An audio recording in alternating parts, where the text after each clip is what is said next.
I completely and 100% believed in you the entire time. That makes one of us crazy. That makes one of us.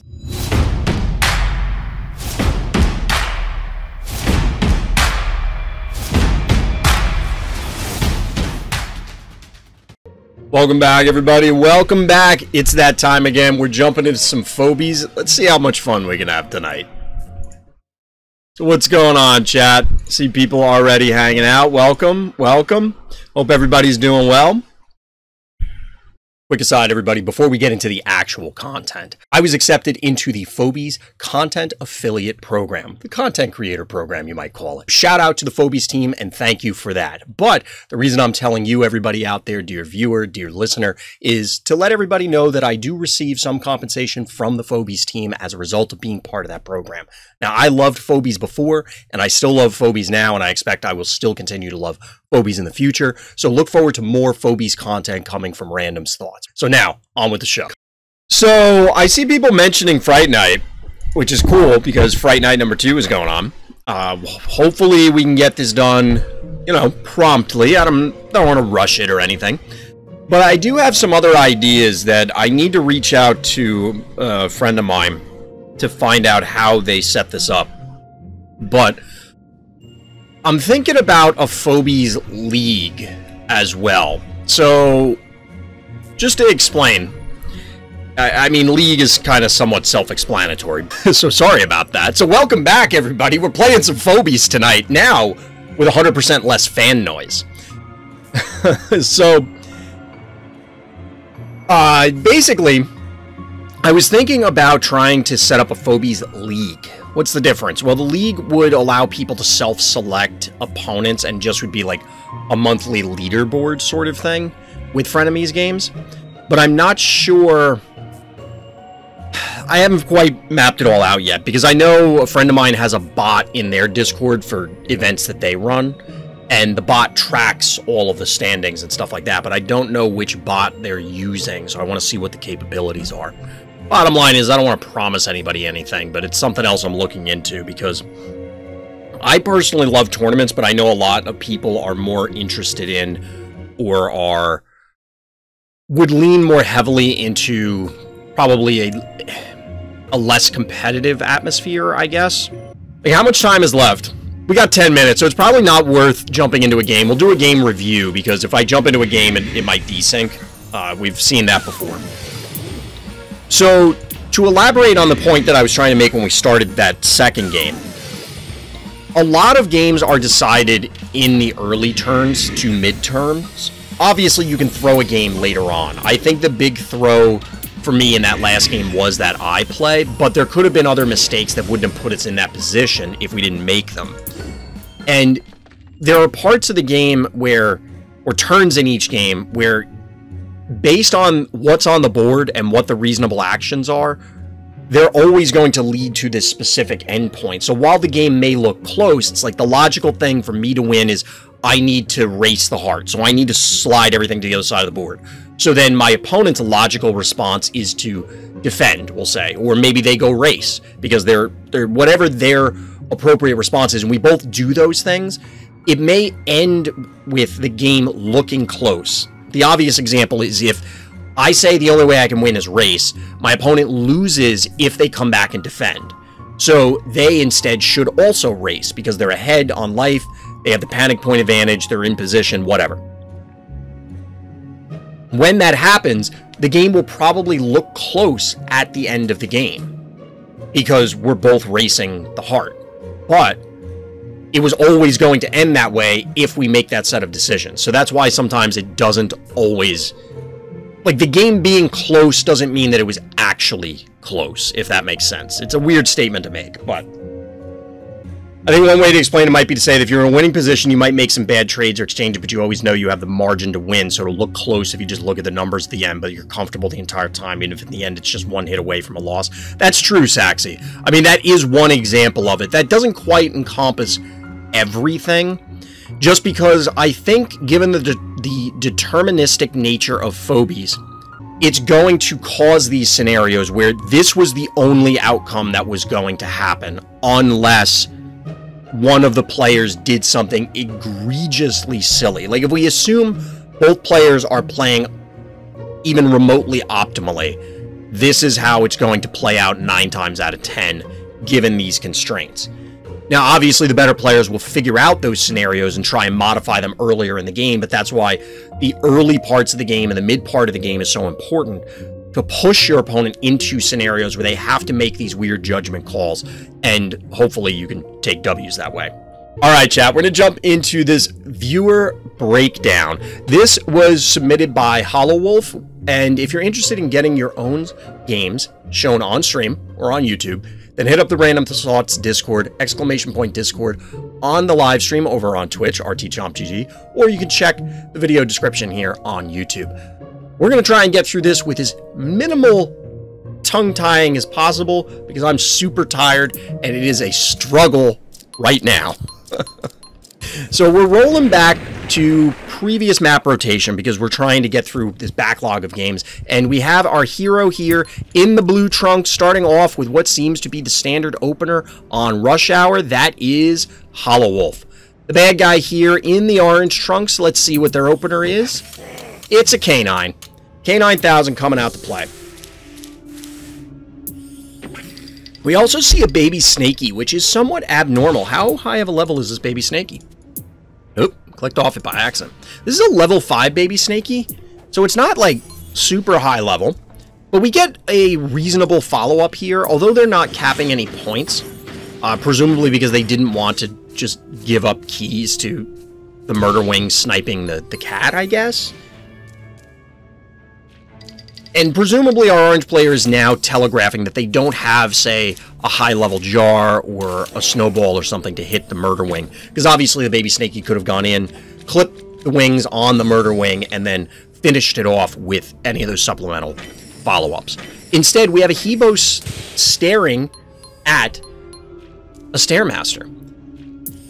And we get some repositioning. We do have the majority of the panic points going orange, and a jar to try and soften up this baby Snakey, which makes sense.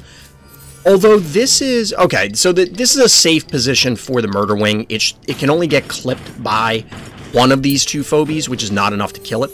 And then we get a unicorn, which is... I've lamented the single move phobies on this map before, but if you can gain control of the center and then start trapping it up with a unicorn, there might be something there. There might be something there. What? No, I haven't, Tatona. I saw your other comment. I'll take a look in a second.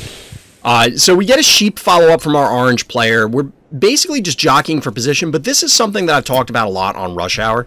And if you go back to any of the other game breakdowns or when I played it, I've talked about how having this aggressive positioning, getting the control of the panic points can be very important.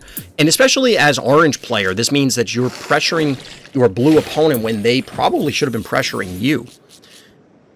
Now, this positioning in the south is somewhat questionable. Excuse me. So, I'm not a fan of this trap placement. I don't know why they would end up here, as opposed to, if they're going to invade, they're going to go take the point, right? In order to recap the point. Additionally, this Jin Sting positioning means that while you can support this, you know, try and deflect this offensive, the sheep can tag both of these. Now, you do have a healing spot, and you have the follow-up, so it's unlikely that your opponent goes in anyway, but they are hell-bent on going in. We see the sheep and gas actually connect with both of these. And then, obviously, the K9 takes this hit down here, and we get the finish from the Stairmaster. I feel like this exchange is okay. It's not great, but it's not quite 4 keys for 2, because we're assuming, of course, that the sheep is going to go down. It's 4 keys for 2 and a panic point. Now, for all you dog lovers out there, besides the K9, we also have Cerberus showing up. We'll get to that in a second, because we're probably going to have, you know, 3 or 4 millennia before that thing actually gets in the mix and does something. But our orange player is taking a very aggressive stance, even advanced this cat to help clear things out, specifically the murder wing that is now absent from the top. We'll have to see where... Okay, can we take down the baby Snakey? Alright, we get a bees. No, we don't get a bees. We just get a reposition, because that is not actually... Like, that was 2 moves. This makes sense, The cat goes down. Okay. We're not trading really spectacularly. You know, it's 5 keys here for 1 key so far. The sheep actually made it out. So hollw now has their work cut out for them. There's a blondie down here as a supplement for hollw, so we'll have to see how this works out. In fact, the canine goes in to whack the blondie, and even the sheeping gas hits it. No poison. That's okay. Uh-oh. So blondie has heavy metal, which is an AoE debuff. It reduces damage of all enemy units directly adjacent to all enemy units 2 tiles away and within line of sight. Now, what I'm assuming happens here is that, or what I'm assuming happened here is that our orange player didn't necessarily realize, or maybe they don't care, that this, if Blondie follows the same rules as Brony, Stairmaster should get debuffed. Now, does that really matter? I don't know. I mean, getting this down to 1200 when it starts at, what, almost 3000? Maybe it's worth it to soften it up. And in the meantime, we see the invasion in the north. A lot of blue's forces are clustered at the top, whereas we have a lot of orange forces at the bottom, and we get the trap hit, so I guess I was incorrect. The trap did, in fact, connect, and Moly Bully supplements here. Honestly, might be able to take down, or at the very least, kite this Cerberus. You know, we get the recap here, but the cat is in range to come back down if it has to. So did this hit? Yes, it did. So it does follow the same rules as Brony, as you'd expect. We get a little bees action coming down here. And we get to walk away from all of the big nastiness up at the top. Only the canine goes down for this invasion, but clearly these two are going to have to retreat because they're not going to do a whole lot, which will allow our blue player an opportunity to recap some of these points, because at this stage, they're down to 4k health as compared on their heart, as compared to 7,600. Like, it's a fairly sizable lead. Cerberus continues its march. It is pretty deep right now. It's not getting out. Not that you would ever really... If you have to retreat your Cerberus, you're probably in terrible shape, right? Now, our orange player elects to actually stay in there, repositioning the Moly Bully. Really? This is kind of bold. I mean, the sheep is going to die, but this Stairmaster's pretty low, and this is in range? They really wanted this Blondie, but this seems aggressive. You know, they're not going to recap both of these points. You could have pulled back and waited this out and then snipe this later on. I don't know. We'll see. We'll see. But this feels very dangerous because you were so close to Blue's vault that they could pop out anything. Now, a jar is on the board already, so we'll have to see. The reason jar being on the board matters is that you can't just pop out the jar and start hitting the Stairmaster, but you don't even really need to. Like, you just slide the jar down. Maybe they didn't expect that our blue player here would be willing to put Kivo on the lava, but mechanicals have a ton of health. Taking a hit or two there is fine. Like, you clear out these, you trade key efficiently down to the bottom, you reclaim some points, although they're probably going to go the other way soon. No, these are acceptable, I don't want to say losses, but acceptable trades at this stage, I think. So in the meantime, the Crushmore supplements these forces. We get Moly Bully to turn the panic points 4-1 orange once again, and the pressure is back on our blue player to make something happen, because this Cerberus is dangerously close to the heart. It has not been touched up to the... Well, has it? Actually, it has been damaged. I take that back. It's been damaged, but it's still fairly tanky. Oh, no. That Hevo positioning is interesting. I mean, having this sort of defense here could make it very challenging for the orange player to actually go in. But you clearly don't want to let the Cerberus actually connect, right? Given the amount of offense here, I guess the amount of defense that is provided by our blue player, they can certainly burn the Cerberus down, but we're looking at 2,200 health. Now, it's only a 1 panic point advantage for orange at this stage, now 2. So it's not... Oh, that's a pretty cool Moly Bully play, burrowing all the way in here. Is it going to work out? I don't know, because it can still get hit by 4 attacks. Cerberus Ultimate Punch. We get the Evo 2.0 on the side of orange, but they're out of keys now. So this may just come down to body blocks. That Evo is taking a beating. How does hollw pull this out? I can kind of see it. I'm curious exactly how they're going to play it.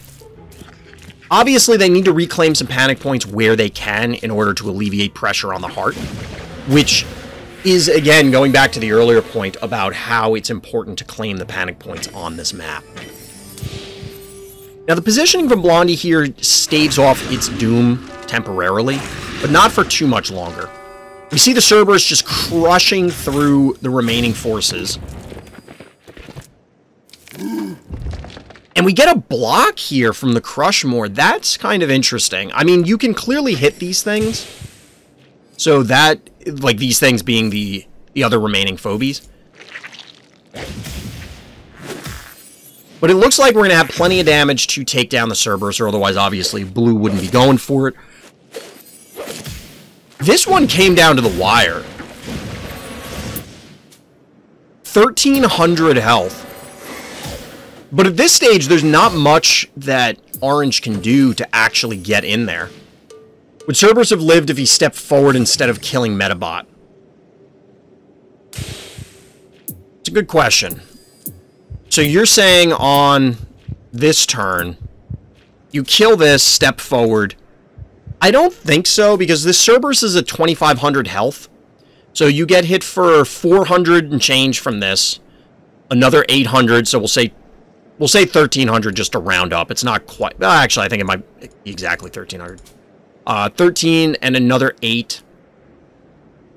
Puts you at 21. 25. I don't think so, because I think that... I'm not going to count it all up, but it would have been very, very close. Killed the Metabot to get some leech. You do get a little bit, but it's not that much. It does... So it basically comes down to, like, you're not healing 575 health. It's 40% of whatever of this amount of damage dealt versus not taking 500 damage almost from this. And I imagine that moving forward would be more valuable, but it doesn't look like there was any way that that would have mattered. Now, what they could have done instead... I don't think there's any way they can kill this primate. This is 8, this is 12, this is 14. They might have been able to kill the primate here. So if orange player continues with what they did, right? Let's see how much health this primate ends up with. So it would have been 472. They could have killed this primate. They could have killed the primate because they walk Clinico up here, roll the Crushmore here, and then Cerberus will not die. Like, there's just no way. Because it would have just crushed through everything. Pushing primate with Hevo and killing it with Cerberus, that could have happened as well. Like, there are a couple different Hevo plays that could have gone differently that would have allowed orange player to take this game. I'm glad chat pointed that out.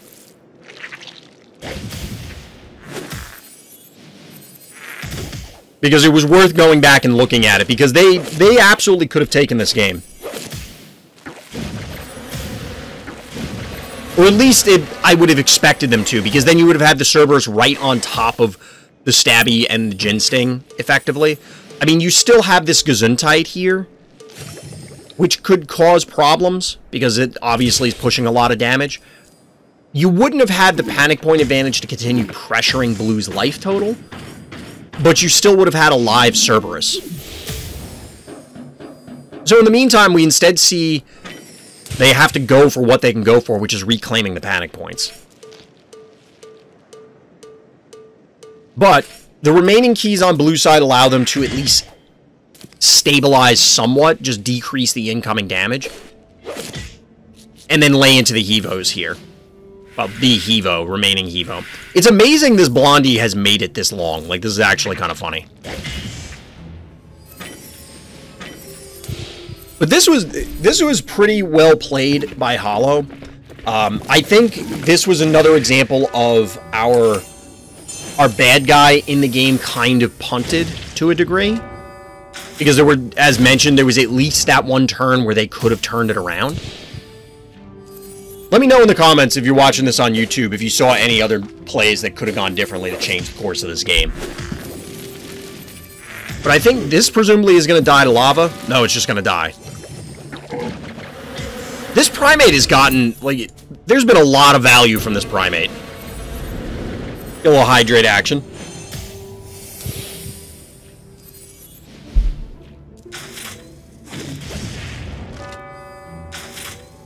I think hollw did a good job of playing to their outs, like making sure that things were going the way they needed it to as much as they could. Obviously, there were limitations. I think there could have been better positioning with some of this stuff, like when there was the cluster down here and the cluster up here. But recognizing, like, sliding the Hevo down and the jar down to get some of the snipes on the bottom to pick off phobies here and there, allowing the Cerberus to commit into a position where you could actually deal with it. I think the primate was a good call just to push damage on it because you needed to have something happen like that. And then just like that, all of a sudden, it's Clinico versus 3 phobies. Hevo HP, what is the heart at? So the blue heart is at 225. Brutal. Now, the Hevo, I don't know which turn that chat was pointing that out. This was at 1,000 health. Given that this Jin Sting reclaimed this point, like, they couldn't stand there to heal it. You know, the positioning was just a little rough, obviously leaving it here. I think our orange player probably was accepting defeat at this stage. They could have moved Hevo onto a point in 1. It's possible. Let me go back in there and see what they did on that turn. I feel like this was a... Once the Cerberus died, you could almost feel the morale on Orange's side being broken. We're trying to get back to the... So the Cerberus goes down now. We are at 450 health on the heart. Still 450.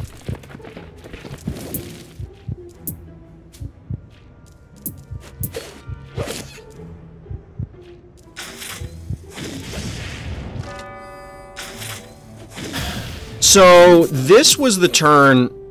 They elected to kill the primate. If they instead took this panic point and this panic point, it would have been 1, 2, 3, 4 to 1. So you take 2, 4, 675. That should have done it. Right?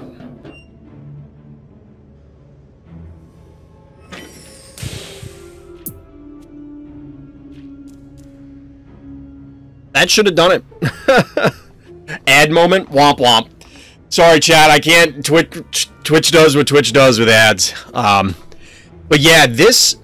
If they had elected to not kill the primate here, they could have moved the Hevo up to this panic point, they could have moved the Clinico to this panic point, and then it would have been a 4 to 1 panic point advantage. It should have killed them.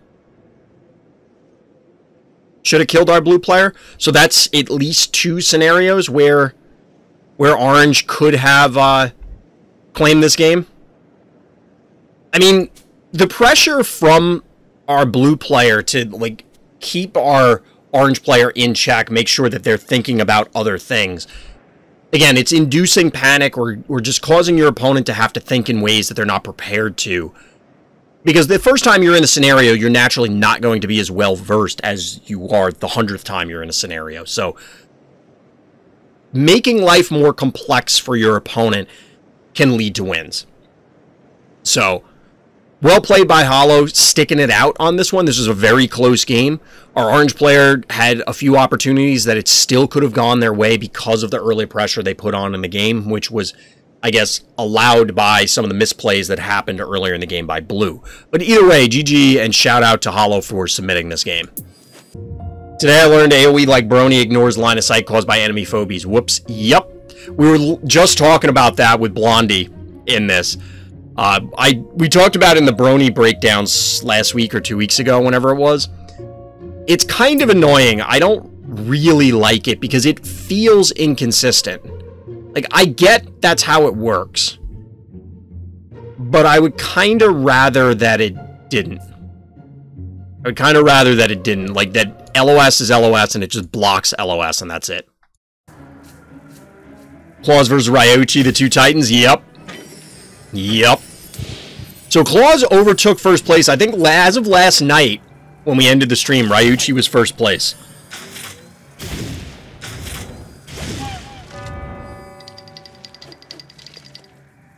I'm a little surprised. Like, was there a way for Ryuchi? Presumably Ryuchi could not get this Hevo, but like that would have been a better pull than the Spud, obviously.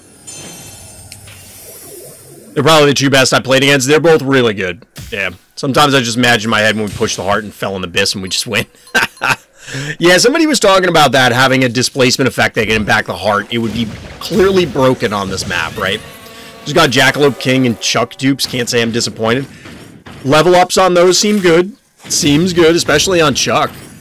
Honestly, I haven't used Jackalope King in so long. Like, we had that week or two where we were trying to force tribal Jackalopes and it just never came together. I'm just letting this game play out and then we'll jump back into the ladder.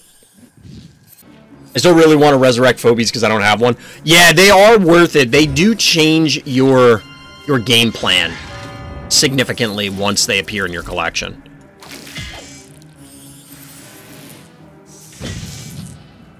Like, we have a Temptress and a Manta Ray. Or Ray Chargels coming out. Like, obviously there was a Hevo. Was there another mechanical phobia earlier in the game? Like, why did both of these make an appearance?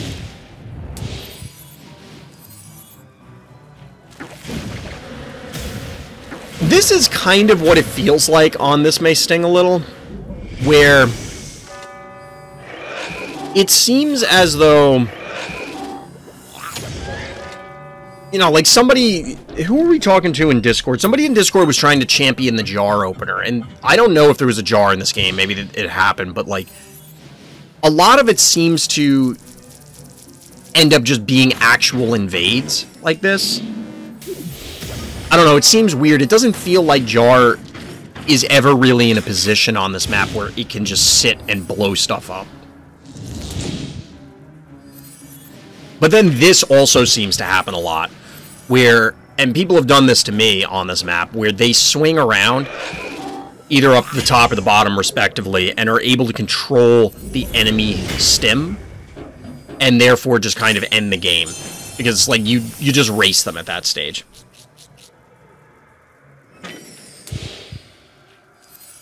Like, I don't mind, jar doesn't seem bad on this map.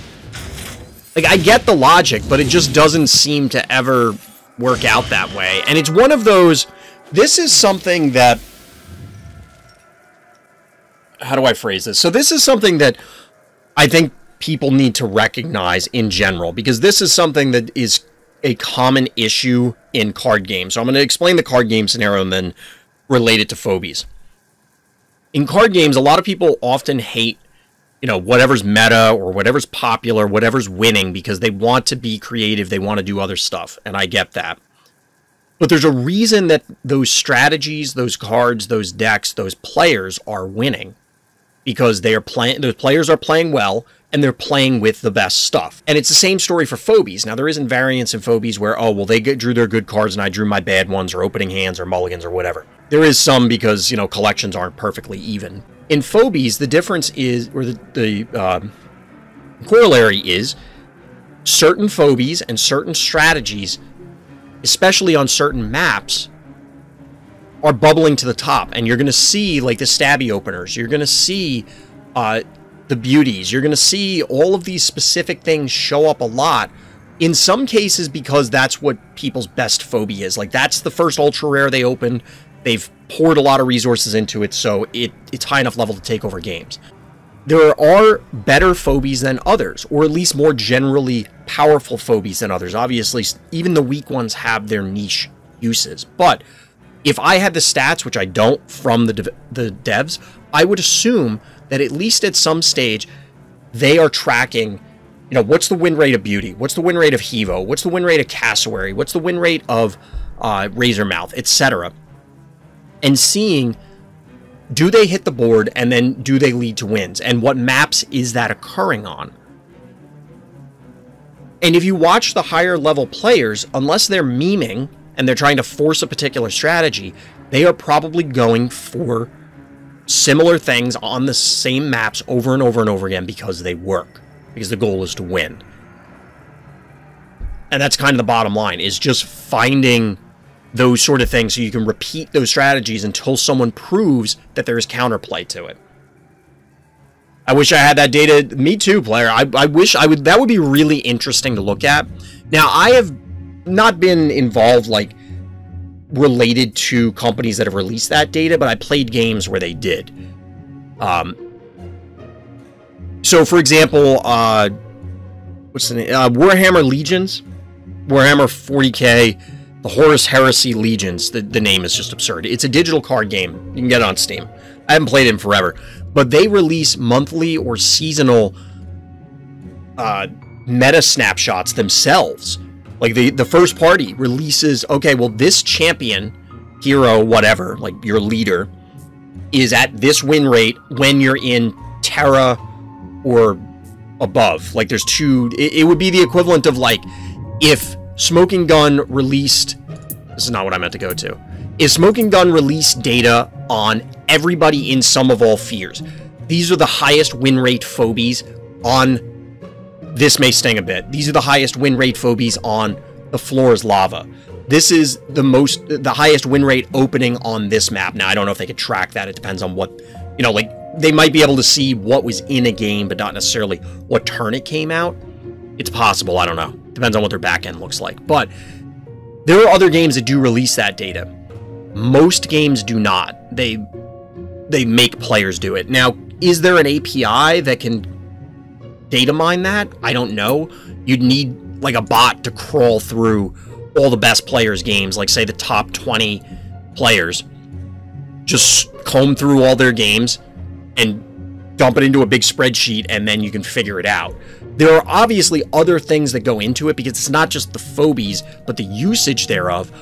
But at lower ranks and lower play skill levels, if your phobies are not, you know, like, if Cassowary's a really key component of the early game for these top 3 players, but your Cassowary's level 1, and everyone else's stuff is, like, level 10, yeah, it's gonna get its ass kicked.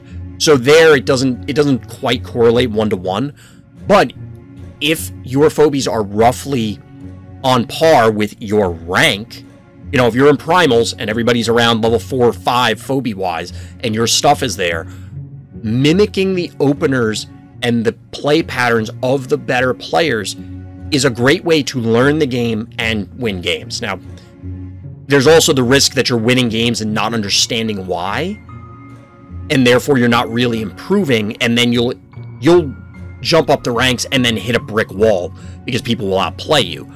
But if you are paying attention to what's happening, you can learn a lot by observing these games and then just mimicking it. Even if you ultimately in the future diverge and say, no, I don't want to do those plays. You know, Brony is an example. If you suddenly have access to a Brony, okay, well, now there's all these Brony strats, and you can try that out. Or Rocket Man, or Beauty, or Russell, or Mildred, or insert a phobie that's kind of more niche, that you could try and make things happen. But the foundation is going to be there so that you understand the relationship between certain phobies, like, okay, well, this phobie generally beats that one, or on this map, I need to make sure that I control this section of the map so that way my opponent just doesn't steamroll me, that sort of thing. So that was a long spiel about, you know, other theory stuff. Something I should do a video on. After stress level 45, the 7-day experience boost costs like 140 coffee. I can't afford it anymore. Usually I can buy it every week. I didn't realize the costs increase. I didn't know that, Onda, so that's good to know. I've never bought those. I really should, because I am kind of stagnating on upgrades. Like, there's a whole bunch of things that are sitting waiting for upgrades, and I just literally can't do it. Oh, okay. I'm breathing a little bit of a sigh of relief here, chat, because... 1, 2, 1, 2. Let me do this, and I'll explain the sigh of relief momentarily. We're doing the Flopsy here, because if we send a cassowary up, it's going to die. So, like, they could leap on this, kill it, but the cat cannot reach. 1, 2, 1, 2. Yeah, the cat cannot reach.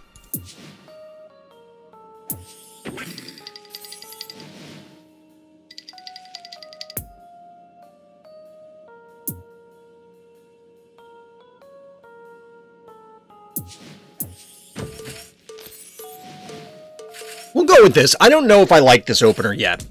But I'm breathing a sigh of relief because, as we talked about in a breakdown from yesterday, it appears that one of the common openers on this map, if someone has beauty, is to just take this with a 1 key and then pass beauty. And it's like, that's rough. The costs increase every time we get the percentage of upgrade cards and experience from Jackson gameplay buff. Gotcha. Okay. That's the fine print they don't tell you about when they give you the buff, huh, Honda? A little unfortunate there. A little unfortunate. So...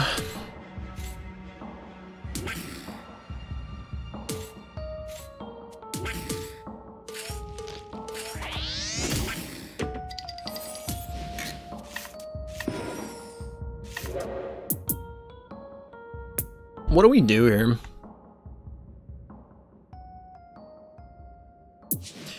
Do we try Creep as the Murder Wing killer?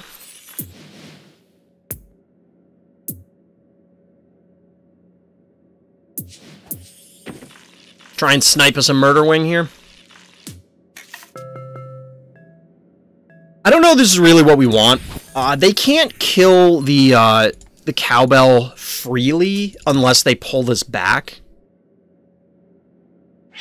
We probably shouldn't have put this here, in retrospect. They can just move the Murder Wing here, and then it's protected from the creep. Hi, baby. Who's a good girl? Ah, the jar. Fair. Fair. So we lose the cowbell for free. That was kind of silly. In my head, I was thinking, oh, well, they can't kill it with just the cat, so they'd have to supplement it with, like, the cassowary or the Murder Wing, but the Murder Wing obviously can just move back here like we were saying.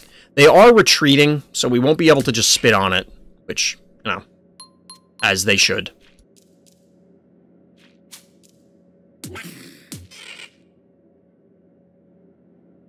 We probably leave... well, the creep can die to a variety of different things here.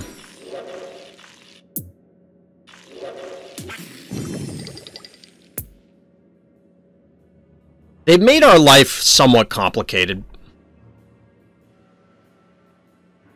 They've made our life somewhat complicated. We might be able to trade cassowaries here. I don't know that we actually want to do that, truthfully, but we need to clear out some of these small things so that way that the Flopsy can get in. Otherwise, we're sending it into its doom. There's an argument to just go Gesundheit, get it ready and prep to go onto the stim, and then send the cat in. Because the cat will obviously die as part of the exchange. But this way we're banking to 5. It gives us a little more flexibility in what we can open up with.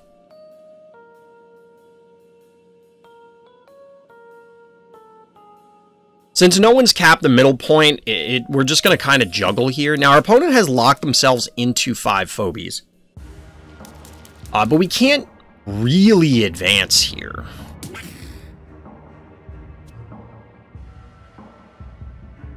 Like, not in a meaningful way.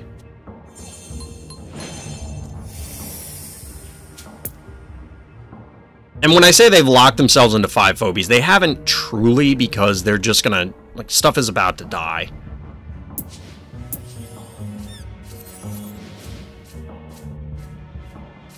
I don't know why I did that. It was going to end up here anyway. The cat healing is kind of obnoxious. I was tempted to spit on it a couple turns ago, but the problem is they would have just obviously stepped back like this and it would have been meaningless.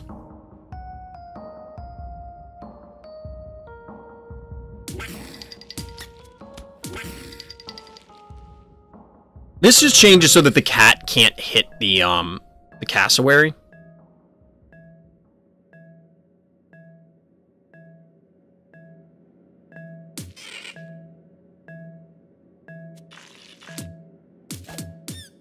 This is advancing so we can hypothetically spit on the murder wing.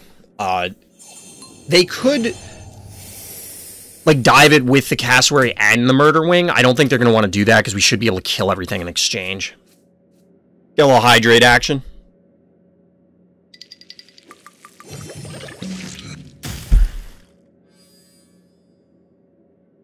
Alright, so a little damage goes down on our cat.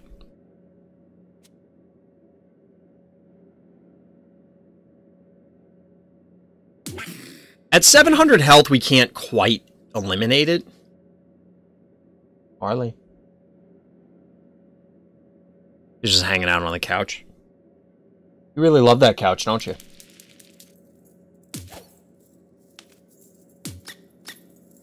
So we can't go after their cassowary with our creep because it will die.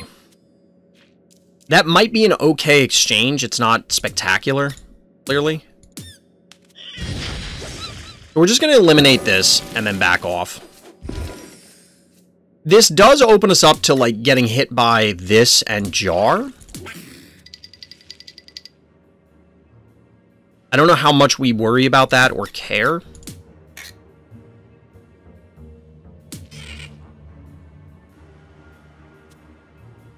And we kind of have to position this way so that we don't just get something sniped. I want to invade somewhere, but we just don't have a real good position to do so.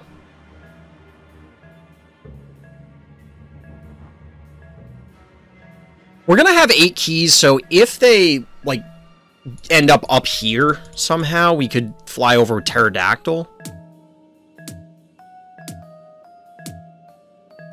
I'm positioning this aggressively so that way we could try and go after something, but I don't know that this is a good idea. We may end up losing, like, the cat and this for nothing.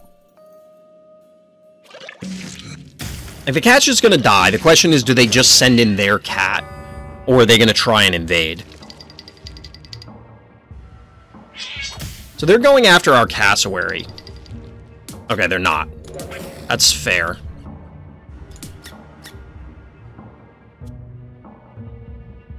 We probably just snipe their cassowary. Alright, they went Gravedigger. Okay. So we have 8 keys right now. We could go up to 11, which means we could do a 1 or a 2 and then play a Hevo. I'm kind of hoping they play something middling, and then we can go Hevo, try and bully them, and then react to the inevitable erratic or whatever. But they went for a K9000, which means that there's still a lot of big nasties that could come out for 9 keys next turn. Hey, Enter, what's good? You got a typo in that command there. That's why it didn't work. There you go. You got it.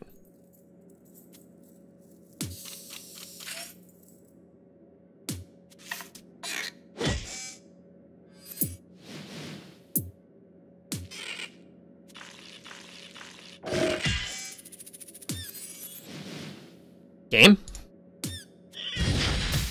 It's like, are we not going to attack or something?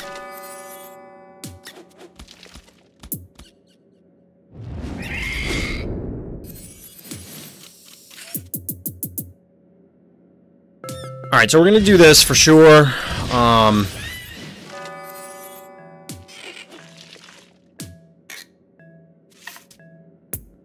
I think we kind of just wait for now.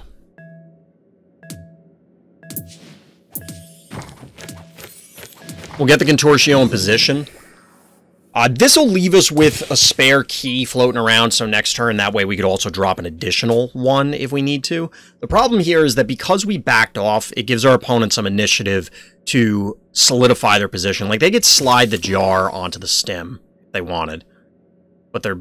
I mean, the K9's presumably for a reposition, so Murder Wing can get up here? Not sure.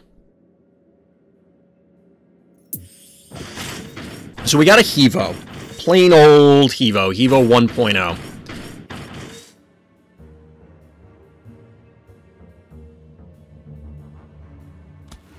Our opponent has done a pretty spectacular job of protecting their stuff. I just realized we have 5 phobies, so we won't be able to do the damn Hevo 3.0 this turn.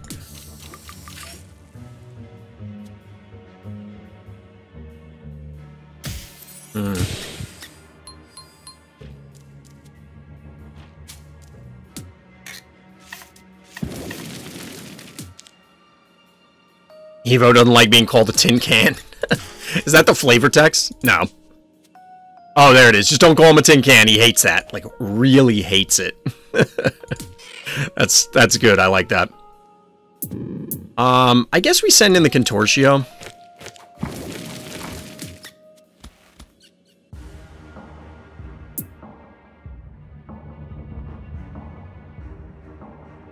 No problem, Menor. Yeah, I was just, I saw you putting the bot command in. 1, 2, 3, 4, 5. Balls. Yeah, we're not in a great spot here, chat. Not in a great spot. The Contortio was a mistake, because if we had Hevo this turn, we could threaten a bunch of stuff, but instead we're kind of doing nothing. Now, we're not in a significantly worse position than if we did it a turn ago, but we want to catch our opponent as clustered as we can for obvious reasons. So what are you claiming this with? Okay, you're doing it with Cassowary. Ooh, okay. I see him. I think we can claim both of these. Like, we leap here, attack, and then one goes on the stand. Like, I think we can get it.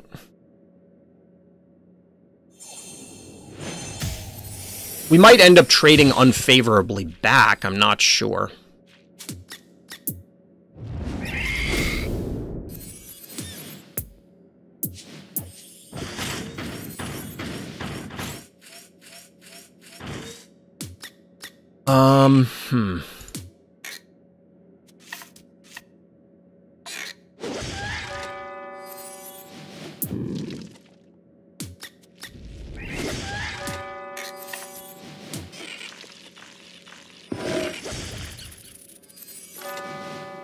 Like, that's okay, I guess. They still have 7 keys, so, like, we're not out of the woods.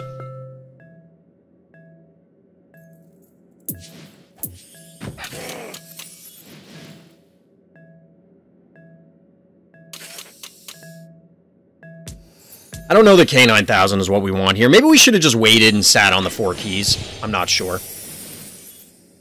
You think I should get into this game? I really enjoy it, Enter. I really enjoy it. It is free to play, so you can have the opportunity. I did do a very early impressions video that I have up on YouTube when I only had like 50 games under my belt. Obviously, I have literally hundreds more now, so I have way more to offer as far as experience. There's a lot of people in chat that would be more than happy to talk about it as well. There are things about it that I would challenge that I don't like. Namely, it's economy related. But the game itself is spectacular. It's just a matter of, can you tolerate the free-to-play portion? That is, you know, the game has limits on it that are going to force you to say, hey, you must spend this money. You must do this to continue progressing at certain points. You can absolutely beat people who put in more money or more time by outplaying them, but it's clearly much more challenging than if you were to just try and do it otherwise. If you were on more even footing, we'll say.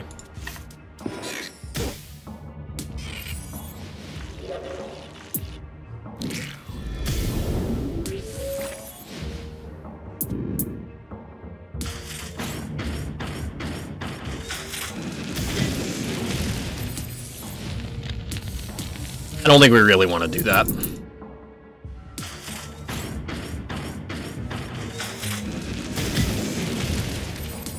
So that'll get the Jarred. That means we get a hit for 8, 9, 10, 11.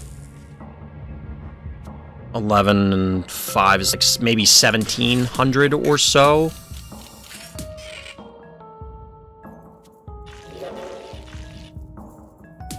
That'll body block.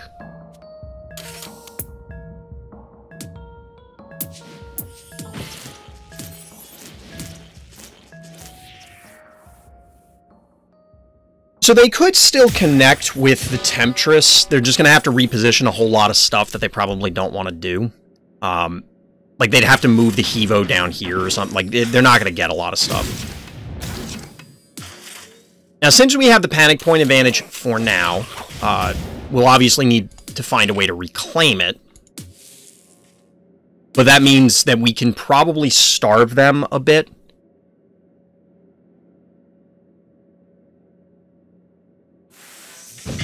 I've heard of that game, Enter. Or that name at least sounds familiar. I'll have to look that up. Because that definitely sounds familiar. I don't know where I've heard that before.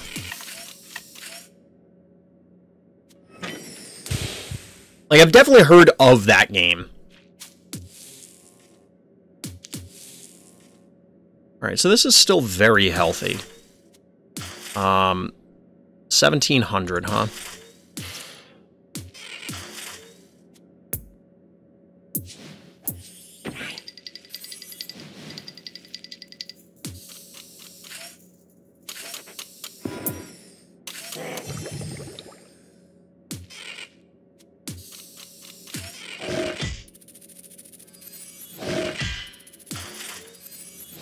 Game?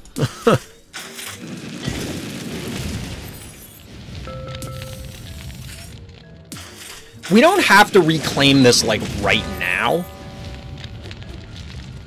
We're not in a huge rush, so we can just pick off their units and wait. Like, I could send in the AWOL and reclaim this, but then the AWOL just immediately dies. We could instead try and get the AWOL to connect with something. It's unlikely, but, I mean, it's possible. I'll have to look into it, Enter. I'll have to look into it. I'm always on the lookout for other games. I mean, right now, Phobies has been an enormous obsession for me. Like, I've really enjoyed this game.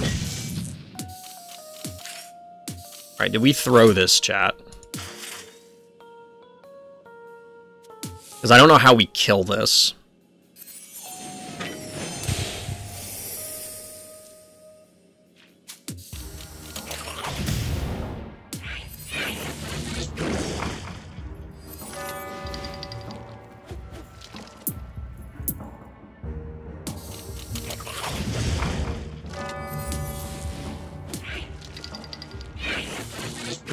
We gotta get some damage laid down on it so that way we can do something.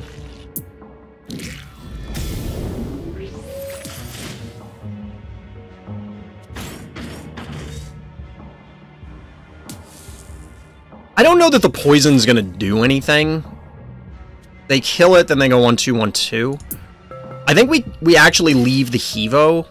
The reason being is that way if they come down here and try and to get the poison off, we can just kill it.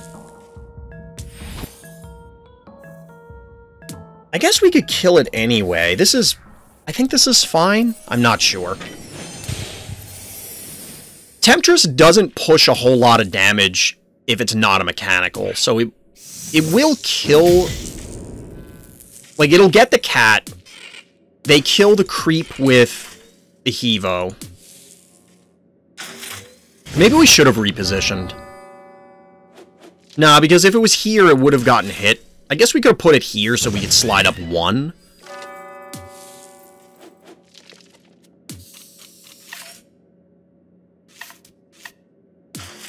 This is doing...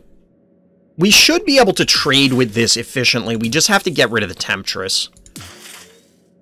Efficiently is not the word. We should be able to just get it, is the point.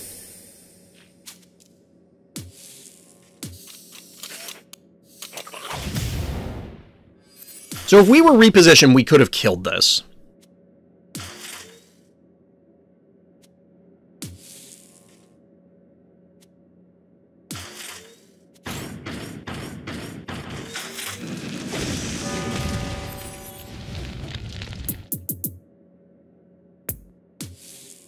Yeah, we have to do this.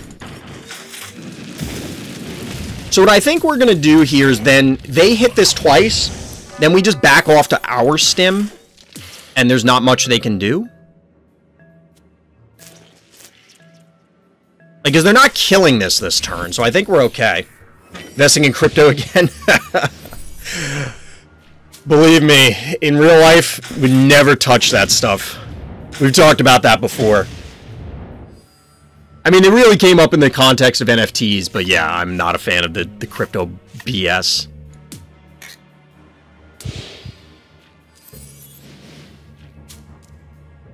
So how much is this? Yeah, so we have to back off here, that's fine.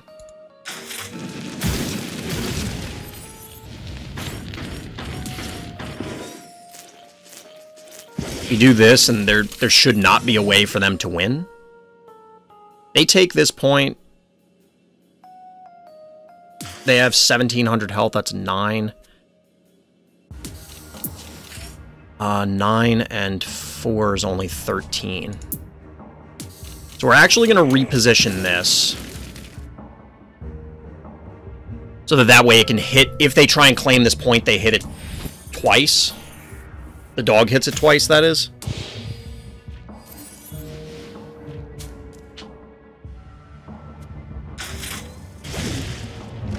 Don't leave AWOL there? I mean, we had to. We had to kill the, whatever the thing is called. AWOL deserves to burn.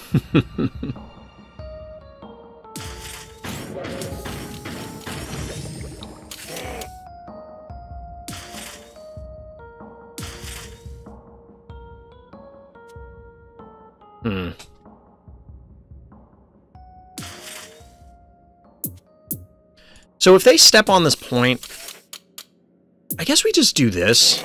So if they go here, we move to the bottom, take this point. They can't kill it, and... yeah, they can't kill the canine and survive 2 turns of hits from our Hevo.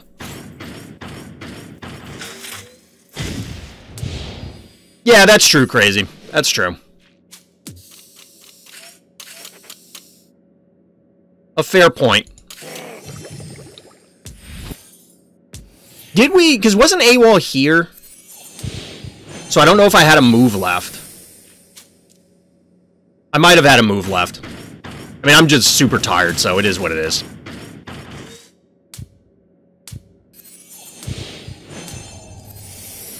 This is probably their correct play.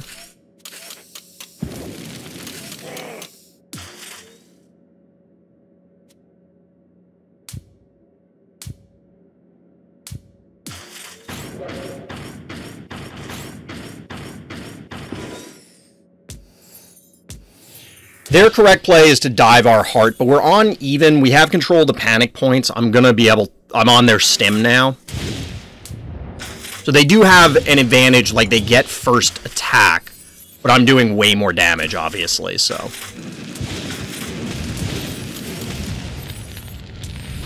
So we should be in good shape. We should be in good shape.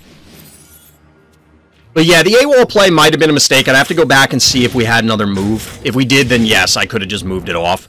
But I was more focused on, like, the Hevo nonsense. So GG. Hevo 3.0 confirmed. Higher version than Hevo 1.0. GG. We take that. We take that. Here we go, chat. So we're jumping into another viewer game breakdown, this time from ninjception. We haven't actually seen any of this person's games. I was mentioning it just a moment ago that we've had a lot of repeat game reviews, which is cool. I like seeing the progression of people, you know, like, here was my first game review and here's where I am now. And it's cool to see as people's collections evolve, as their strategies evolve, and of course as their experience increases. But in this case, we're looking at something new, so let's zone in and see what we've got. Ah, okay, Crazy. All right. So in the blue trunks here, we have our bad guy zoning in on... I'm going to say Raining Worms, because I can never remember the name of this map. I swear. But our hero here, in the orange trunks, in the bottom right-hand corner, we have ninjception. So, We get a fairly standard opener from our blue player. Murder Wing into... Whoa! Oh, okay, never mind. Never mind. The game tricked me again. Every time we do one of these replays, rent pass due. Thank you, player. And crazy. Usually DT corrects me on the maps, but chat's got my back. So, the trick that the replay played on me, it always gets me with this, is it banked up to 11. And I was like, wait a minute, what is happening here? I thought that we were getting a quick pass into some bonkers opening, but it looks like we're going to get something more standard. I had a moment there, chat. I had a moment. So we get the Murder Wing and Cat mirror play. So notably, we have a bank to 7 from our orange player, so there's a number of big nasties that come out at 7. It feels like a more significant break point than 6. That may not actually be true, but it kind of feels that way. And then we see a very, very early spider from our blue player. There's not a whole lot right now to punish said spider, but there isn't a whole lot to leverage the spider's abilities either. Now, the spider can go in here and, of course, poison something, but this follow-up Hevo 2.0 is going to make it think twice. And, in fact, this spider just takes a potshot meatball, which is not a great position to be in because Miss Moffat is kind of made of paper. It was 1,500 and change. It's now 1,069. Nice. So, we get the repositions that were going to happen, right? But we get a pull on the Murder Wing. I guess it's, I just want to use it. And you get the kill? Is there, yeah, they're not going to have 1,000 damage here. There's not 1,000 damage, even if you send in the Hevo, like, there's no real way to eliminate the spider, so it will get another pull. And so I want to pause and talk about this for a second. The extra pull here matters. Or, let me rephrase this. The health on the spider is virtually irrelevant. As long as it has at least 1 health, aka it's not dead, and you have a pull alive, the threat of the pull is there. Now, clearly, less health means your positioning is a little more precarious, but it does afford you the opportunity to just get that other pull. So sniping this Murder Wing early on isn't a bad play. And our blue player is now banked to 7 after that jar. So we see a follow-up Jin Sting here, and we'll see what our orange player can do to try and claw this game back. The cat swinging north makes sense, and we even get an invasive Hevo in order to get a shot on the Murder Wing just to soften it up. I like the way both players are actually, you know, getting in the mix right away. I know I tend to play a lot more passively. I don't know... this is interesting, because this Murder Wing should die. Yeah, this Murder Wing's gonna die to this Hevo pulling back. I don't know if that's a mistake or calculated. I like Murder Wing when he does a skill, he wears underwear. Yeah. That is true. For some reason, I assume that's a reference to something. Like, is there a meatball in underwear from something? I don't know. There's so many references in Phobies that it has to be, right? So anyway, we do see the takedown on the Murder Wing in the north, which allows a recap, and now we have panic points favoring our orange player. And we do have a Baba Haha follow-up. If you don't understand that joke, that inside joke, check out the Random Thoughts Discord, or the Random Thoughts live stream, RTChompGG over on Twitch. But the erratic answer to the Hevo is now available. We'll have to see how it works out. The boop from Hevo 2.0 on this map is very threatening. It isn't in position here because this would be a pretty savage boop. Although I doubt it would get both of these. It probably only gets one, but either one is salvageable. The sheep is in position, or getting in position, but it's not quite in position to threaten the Baba Yaga yet. However, I anticipate the Baba Yaga is going to stay somewhat in range because a trap is probably going to go down on the middle point. And we get a Ray Chargels follow-up. Now, notably, the spider is live.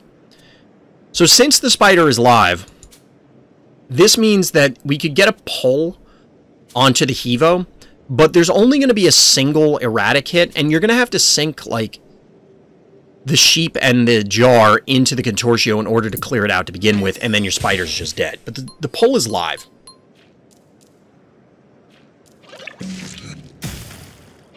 So we didn't see a trap go down, but that could be a bug with the replay. We'll have to see what happens here. We get a reposition from the erratic. This is kind of expected. As long as this Hevo's hanging out and the spider is a threat, you have to honor it, and it's going to force our orange player back. But the panic points remain in control of our orange player because we're not seeing any cheap phobies showing up, and we get my favorite play and yours, and that is a boop. We get a boop to eliminate the jar.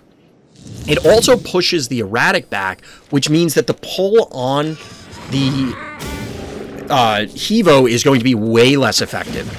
Additionally, the sheep gets pushed farther back, so it can't connect with Baba Yaga. Boops are really strong on this map. Boops are really strong on this map. I mean, any map with abyss tiles, you want to be aware of boop potential. And, like, you just can't be in this position.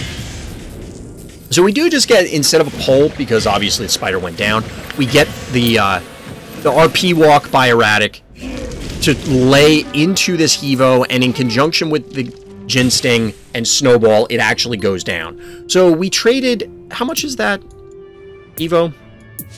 It's a 7 cost for 8 keys. It's probably pretty even, especially since that this is a very healthy erratic that's still alive.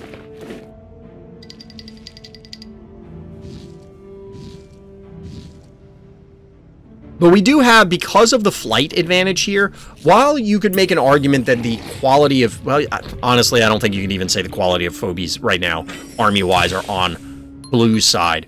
We absolutely have a variety of effects, including flying, more boops, and traps on our orange player side, which allows them to get a 4-to-1 panic point advantage. And at this point, our blue player is really up against it. I don't know how they invade here. The follow-up is Alligator and Stabby. Oh, no. So the trap did go down. We didn't see it because sometimes that happens on replays. It goes down, and this erratic activates it. Ouchtown population you, bro. So I think we're about to see a very dead erratic. We get a very dead erratic. Now, the sheep is in position to make something happen. Or is it? Funny story, no, it's not. So we get a savage boop. Clears everything out. Now, the sheep will still be able to connect on 2 things if it so chooses. But we're... Is this a BM Charon? So many people talk negatively about Charon. I kind of want to try it. It feels like it's overcosted. But we do get a Charon sliming his way onto the board over here. At this stage, it's Stabby, Sheep, and Jin Sting against all of this. And a panic point advantage, a substantial one. Not. Yeah, the Gator fell into the abyss. Yeah. That's 2 major boops. We got a little double boop action going. I gotta make the boop channel point redemption. I want to go back and look at that second boop. Charon seems odd on this map, but it is a range dude. At this point, I think anything they put on the board would have closed the game. Honestly, Doc. I don't think it matters. You know what's funny is they disabled this tile. They don't claim the tile. I just want to go back and look at that boop. I gotta look at this again. I think Charon is just for flexing. Yeah, I think you're right, Honda. I think that's why I said, is this a BM Charon? We get the invade. I know we rolled it back, but I love seeing boops.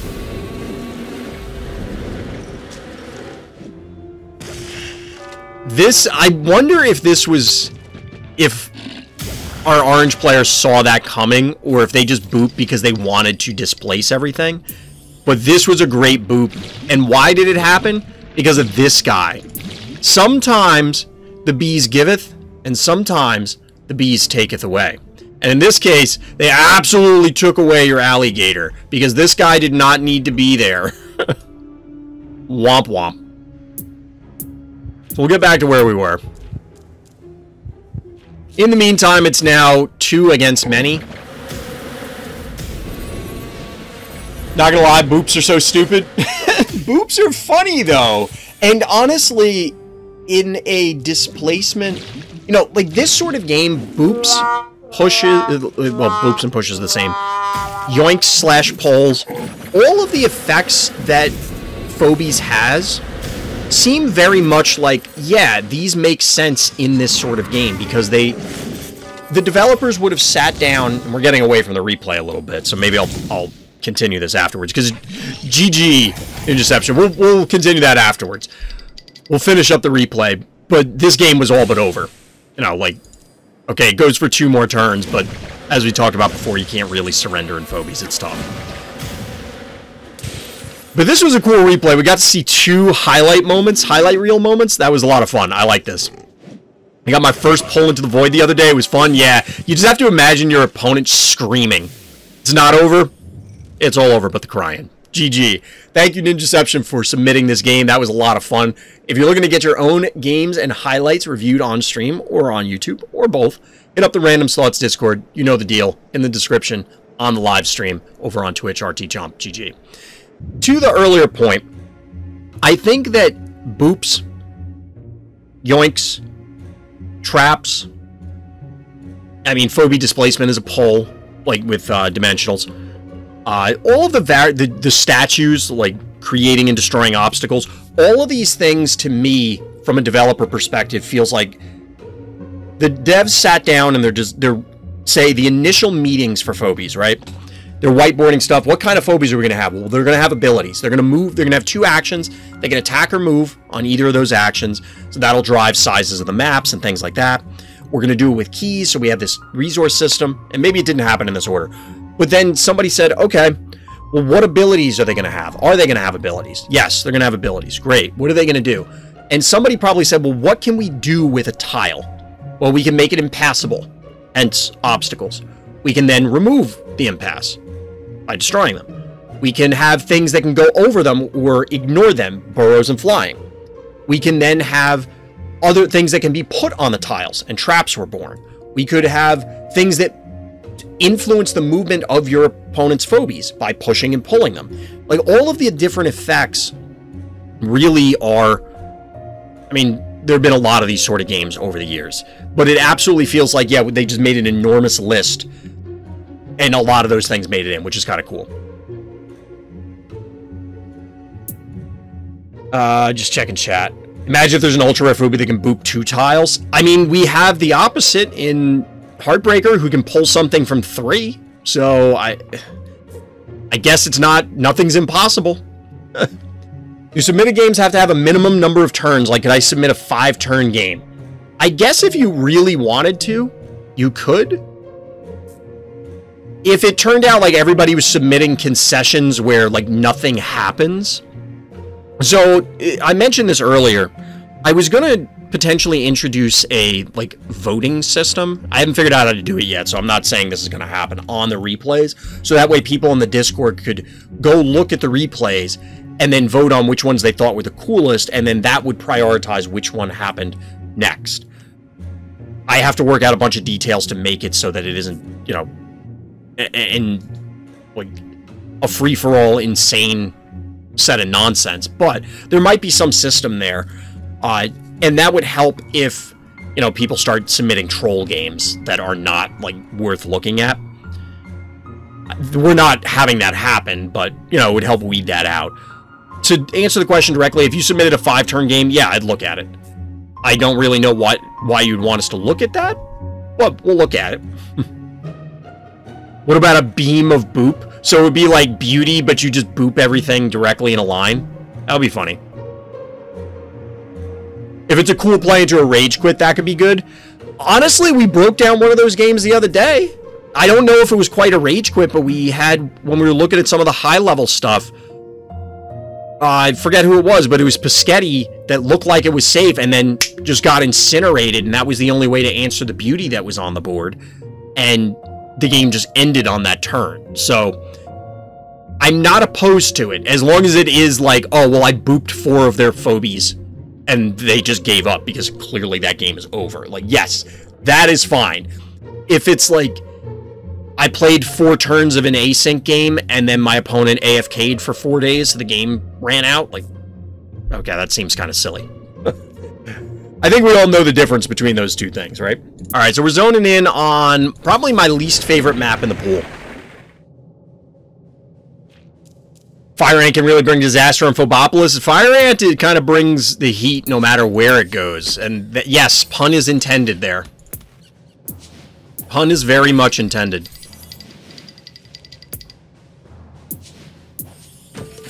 So I don't really have any idea what my opener is on this map yet. I haven't played this map enough to really figure it out. We really should go hunt for some game reviews of high-ranking players on this map and see what they do. Now, I've lost to and beaten some high-ranking players on this map since it came back into rotation, but I haven't played enough of it to really have a good sense.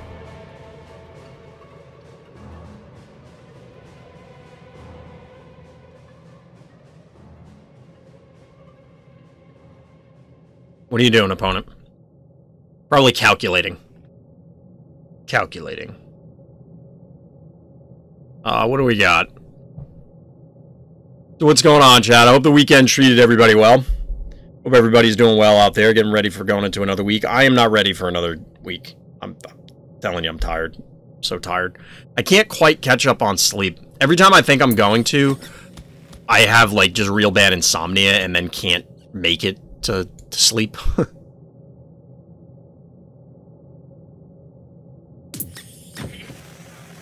So we got a bow mangles along with cassowary.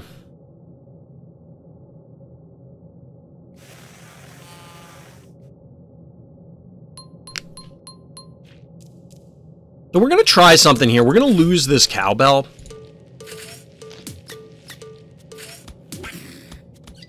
We're going to try and be aggressive about this. I don't know if this is really what we want to do. I mean, obviously this leaps, this moves in, and then they just reclaim it. But then maybe we kill their cassowary and we're fine. Problem is, I think our cassowary then eats it.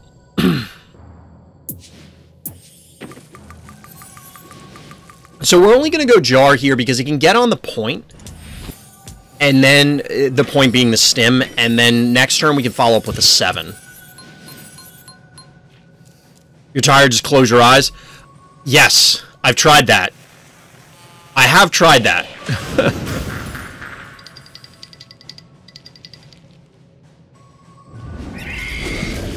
Alright, so do we get the walk away? We have to get the walk away here. They're not, yeah, I was going to say, they're not leaving that. Hey, Jelly, what's good? We're doing alright. I'm beat today. We were just talking about that. I'm just super wiped. I don't know why. Well, I know why I'm so tired. I feel like I've had real bad insomnia for the last 3 or 4 days. And as a result, you know, you gotta generally go to sleep before 3 or 4 a.m. And it's not like I'm staying up and doing stuff. You know, it's not my old days where I'm staying up gaming or something like that, or even staying up working. It's just, I'm laying in bed desperately trying to fall asleep and be like, God, please. Uh-oh, it's Jelly, yep. What about open your eyes to try sleeping? You know, I haven't tried that one. Maybe I should give that a try. Alright, so we can't go jar on the stem because this murder wing will just obliterate it. They can't hit our cassowary with anything. Part of me wants to, like, threaten the, like, put the jar here to bait them to do it and then just kill it. I don't know if that's really what we want.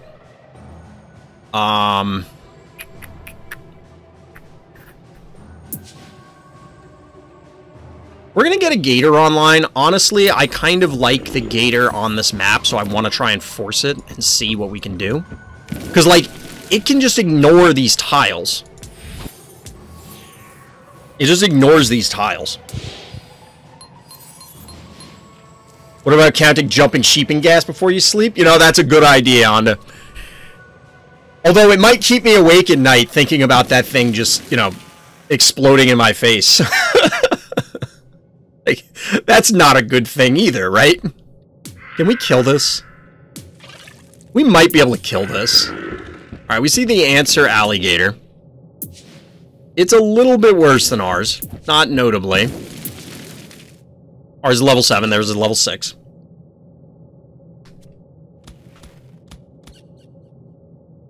So their leap is going to be online.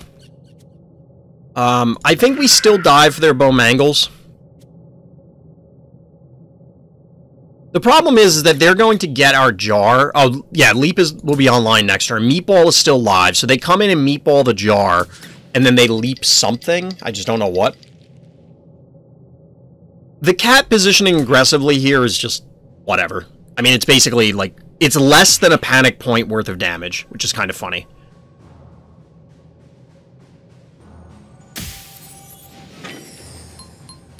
Hey, Jelly, since you're here, how goes Fight Club? I haven't been able to check in all that much lately because I've just been, you know, super busy real life-wise.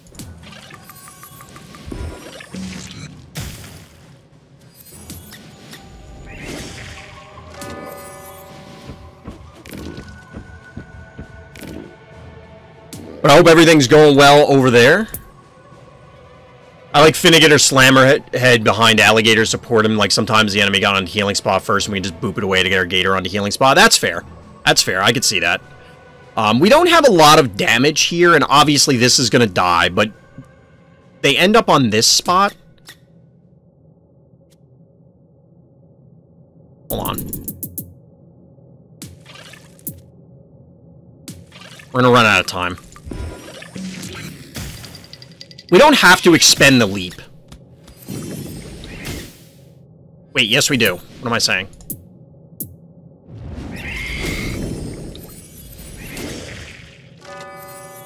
For a second, I thought we didn't have to expend the leap, but we do. We don't have a choice. I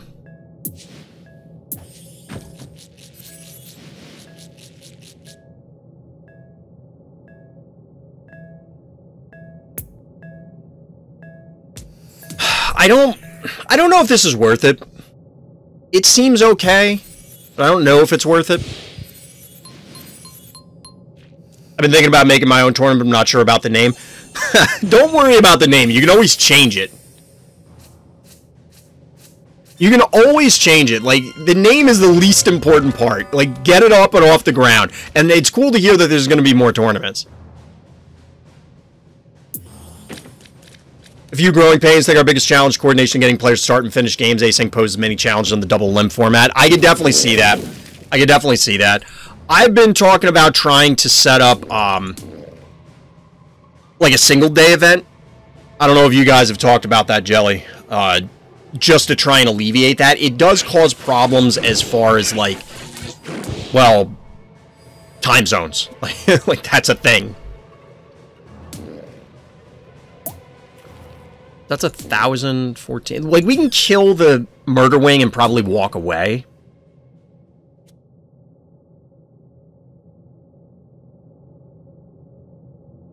Oh, okay, player. I thought you were because, believe it or not, especially when I'm streaming, well, not believe it or not, but when I'm streaming, I'm going to take things very literally for the most part and just kind of assume that, yes, what you are saying is literally what you are trying to communicate.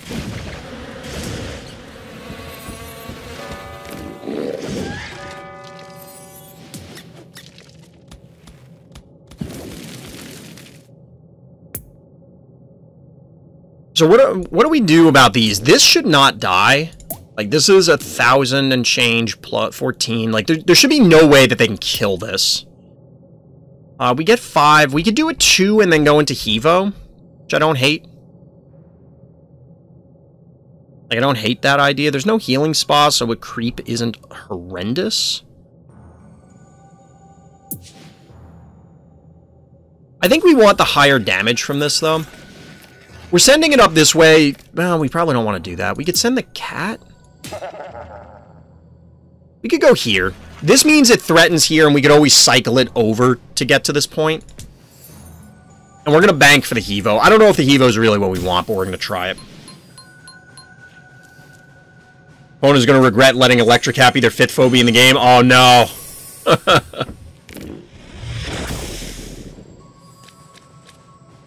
Electric Cat will need ages to get your heart. Yeah, like I said, it's literally less damage than a single panic point. 235 versus 230. It's kind of a big womp-womp moment. Now, we are trading panic points back and forth, so, you know, it's not irrelevant. The damage is not completely irrelevant.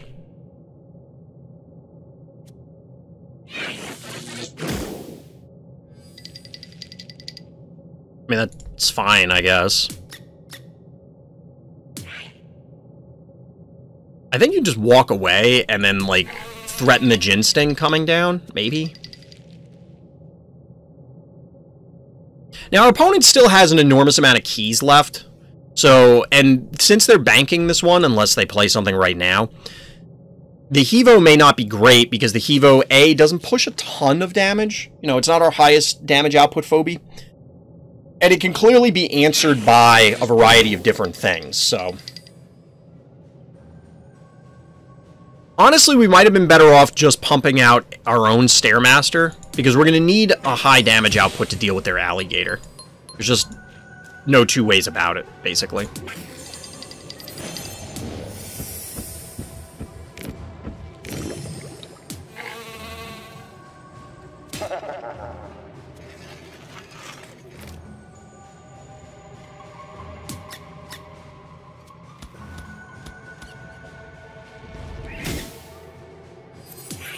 So if they elect to try and kill this with the Gin Sting, that means it's going to get pulled onto the lava. We get then for 5, 6, 7, 12. It's not going to be enough. Maybe we don't want to do that. We do want to do this for sure.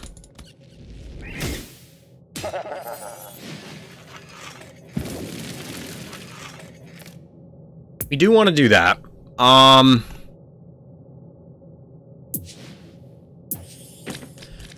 This Stairmaster's late. Since we're getting 5 keys a turn, it will allow us to get the Hevo next turn if we want. We possibly should have gone a Spider, because the Spider means that we could set up some way to pull it in, hypothetically. We also could have gone Crushmore and then tried to kill some of this stuff. The blocks in the middle to give us better positioning.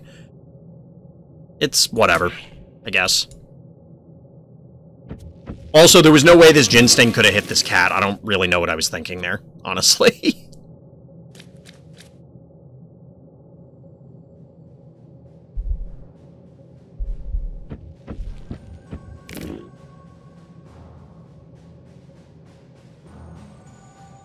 I don't know that I have any other phobies that can really tank sitting on... Like, we don't have Quagmire. Quagmire would probably be really good for this map for the same reasons the Gator is.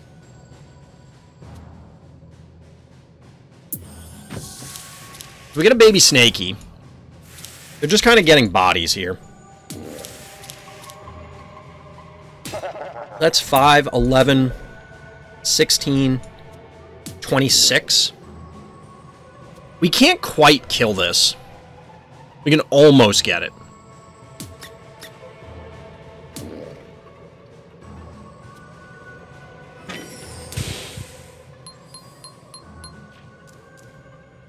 Might be worth trying to kill the Gin Sting, though. We can't, though. There's just no way to get it.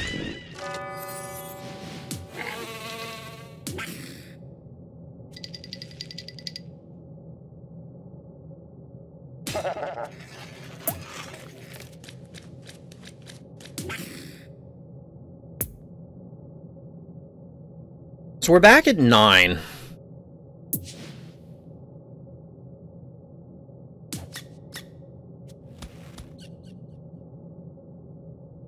You can go here, you can go there. We're moving this here because they can get it, but if they do, we can collapse on it with a bunch of things. They have 13 keys left.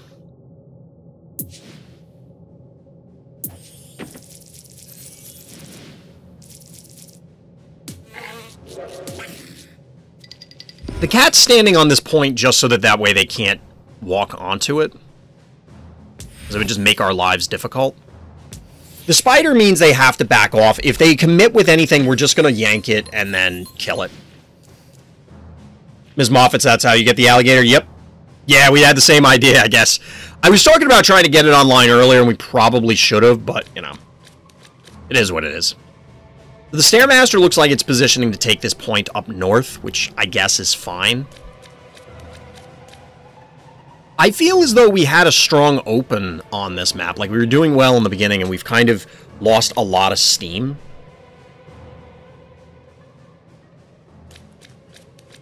But I was... Chat can attest to this. I tend to bag on Alligator a lot. I didn't liked Alligator a lot in the beginning, and then it's fallen off. Uh-oh. Chat's favorite of mine, it's Jeeves. It's Jeeves. But yeah, I don't really like Alligator, but on this map, I think Alligator's pretty strong, which is cool that there are ways to make the maps work that way. Alright, so they go for the Cassowary. I think we can still get the Gator.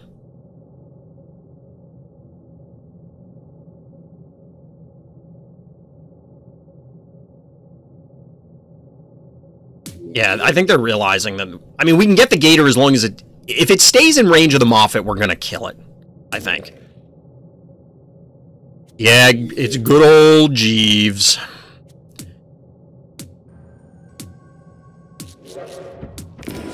Okay, so they are correctly pulling back. They are correctly pulling back because there's just no safe spot for them to do any of this.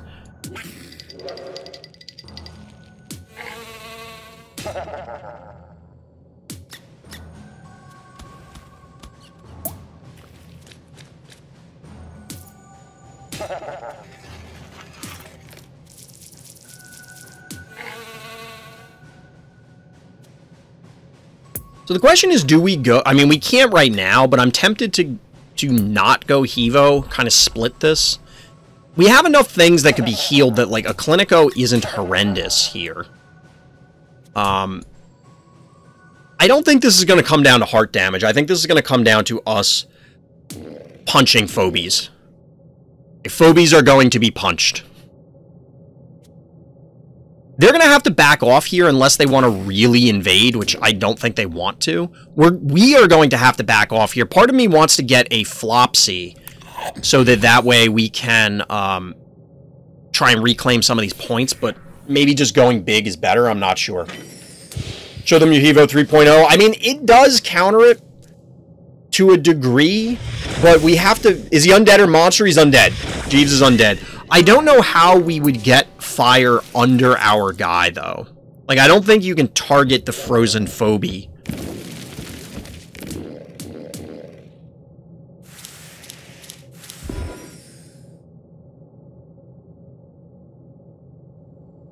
So I think we just yoink this, kill it, and then retreat a little bit. We're even on panic points. Like I said, we need to just abuse the Moffat to eliminate stuff. Because we're only going to get, say, we pull, we'll say 600, even though it's not, 11, 17, and 4 is 21. Yeah, we're not going to get enough damage to kill this, not even really to cripple it. You don't have to move your Gator. I don't have to move it this turn. I will next turn. Because they probably put the trap on this top point. I don't see any reason why they wouldn't. You can target frozen friendlies with fire attacks? Ah, okay. I mean, I'm sure we'll get the opportunity to test it out to this game anyway, because something's going to get hit with Jeeves, right?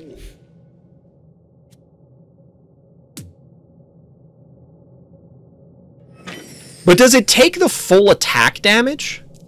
So, like, I'm doing 500 with my Hevo to my own dude? Because that seems less than ideal, right? So we pull.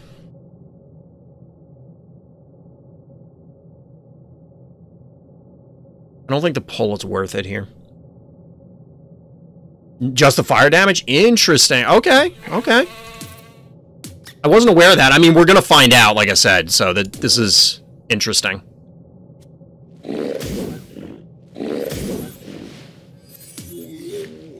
Yeah, we don't have to move this yet. Hevo is going to come out to play.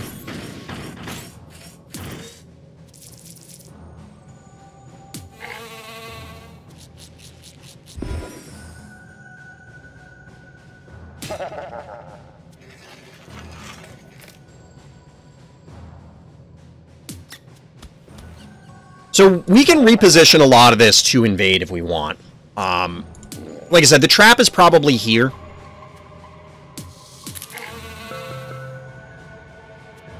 I don't think there's any way they can punish this yet. Because, like, this can't reach, this can't reach.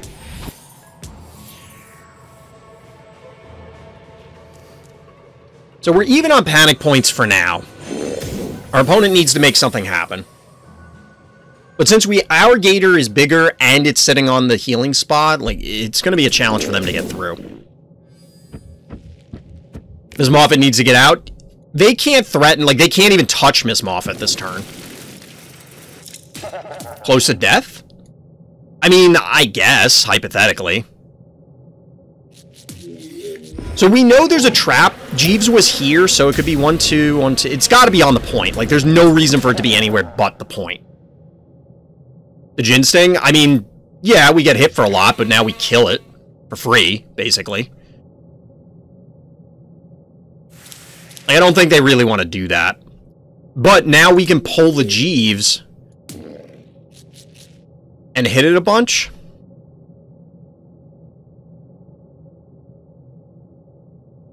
So the Jeeves will end up here. We can move the gator here.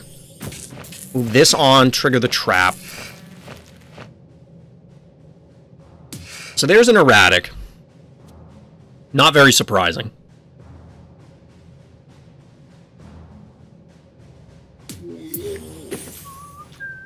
And a muffin? I don't know that we can kill the Jeeves, but if we can, I think it's worth it. I don't think they can punish it. Because they won't be able to get anything in range.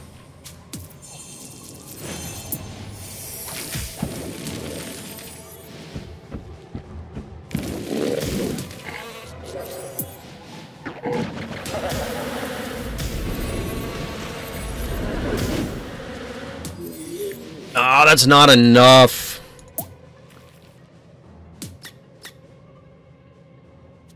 That's not enough. Ouch. Oh, that's unfortunate. And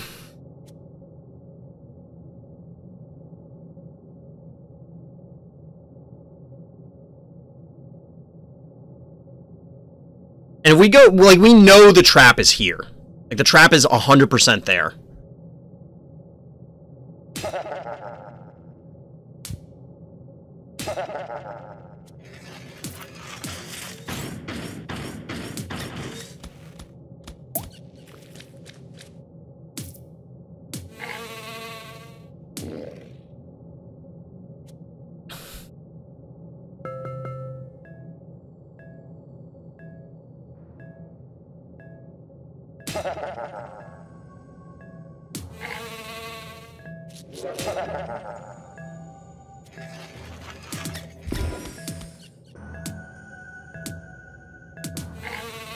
I guess this is okay. I'm not really happy about this. There's no way for them to threaten the spider right now.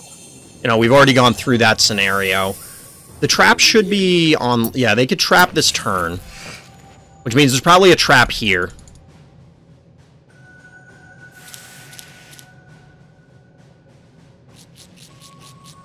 Because we rotated everything to the left, we don't have a great way to deal with the erratic now. This game is 100% going to be decided on me just picking stuff off and hoping we can get it. This is about 1,000 health. 460. 960. This probably dies to a combination of these if we yoink the Jin Sting. And if we pull the erratic, it ends up here, and there's just no way we have enough damage to kill it. Like, how are we going to break this?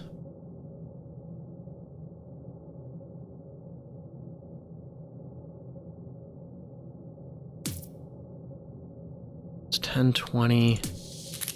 That's 930. 575, so that's 9. It would have to go here, so that's... So, like, if we do this...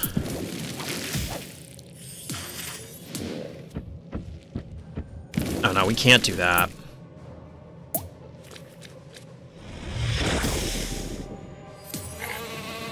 We don't even have enough damage. Oof. So now we have to back off. Yeah, our mispositioning cost us. Like, if this was here already, we'd be okay, but since it's not, we can't be there.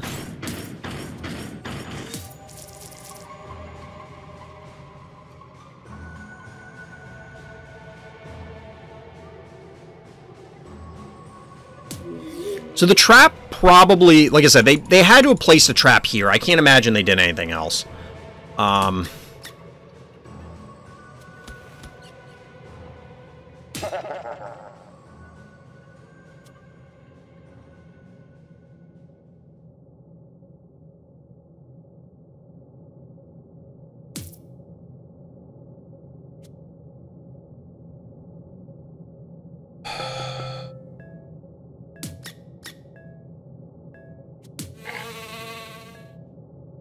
I'm not really sure. This is a weird stalemate. Like, the next mistake is going to decide this game. You might get away with a Hevo push on their heart. I don't think they're low enough. They're at 6,800. Like, they'll have time to come back. I don't think there's a position where... Because we have so many melee. And 1, 2, 3, 4 melee. And even the ranged is not going to have, like, a ton of room. They're going in on this. Trap is on cooldown, so we know it's under the alligator, right?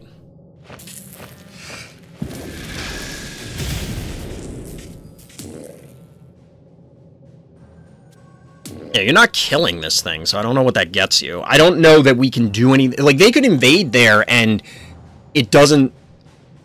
Like, because of the choke point, we wouldn't be able to do much. You know, we're not going to kill this gator and then pummel the rest of it, so I don't think we get much. You definitely don't want that there, though, I don't think.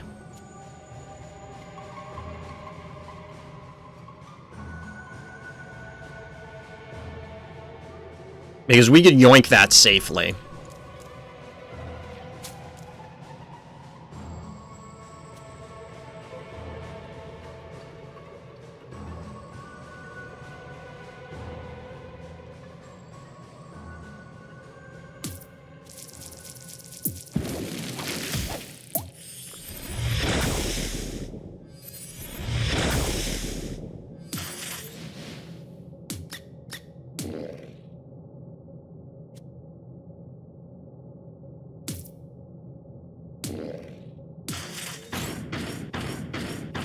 This means this is getting hit by erratic.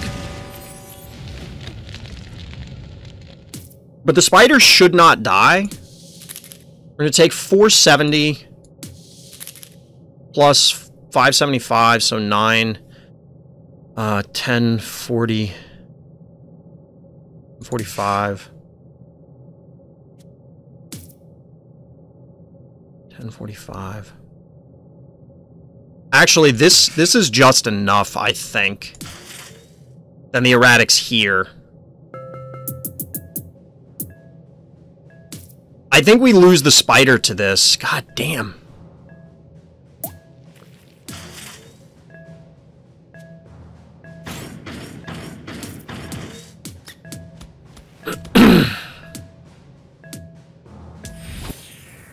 I don't like this. I don't like this.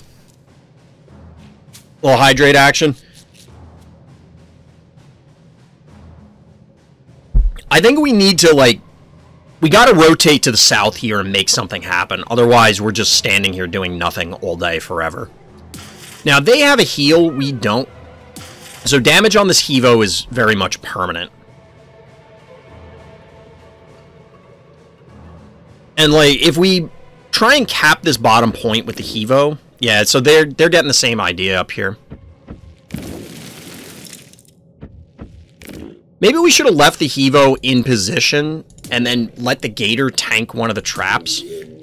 There's going to be an enormous amount of traps here. Like, this thing's already off cooldown again. We know there's ones here. They could put one here, hypothetically. Which would be bad, because then the Jin Sting moving in could get hit by it.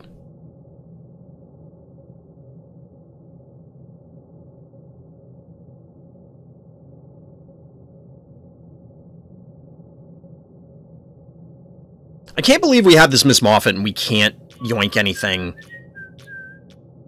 profitably.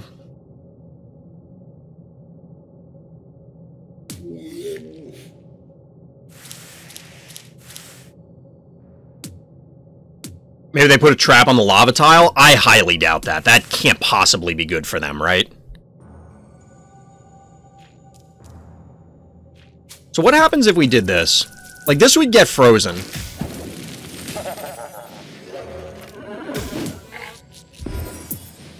We're gonna end up undoing all of this, but... So that would kill it. We lose the spider.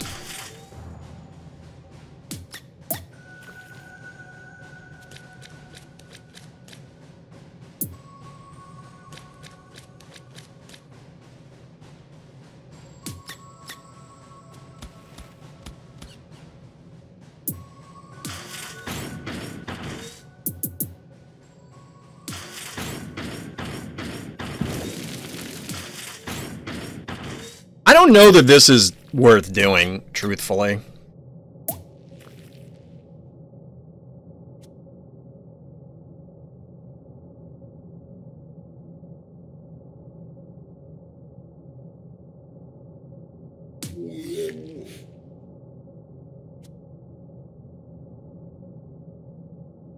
We're gonna try this. I don't know that this is really what we want to do, honestly.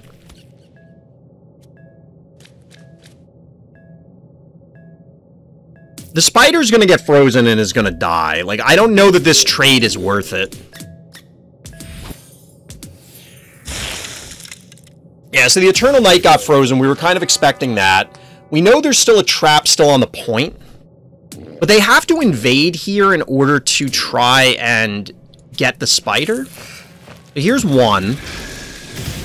They'll hit it with this. But where are they gonna put it? Okay, that standing on the lava makes sense. Okay, yeah, that's clean.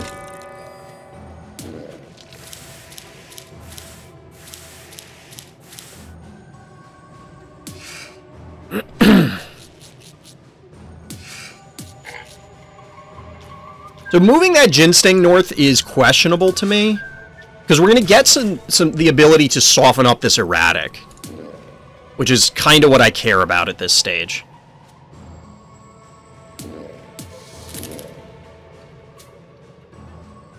I was about to ask why that unfroze, but I believe there's a visual bug that can cause that.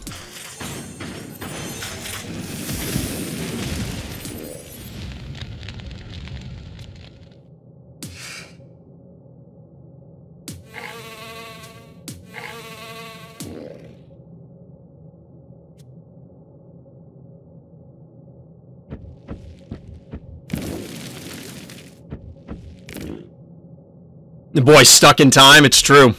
It's true. So they could hit it for 5. Say 150. That's it. So this is safe here.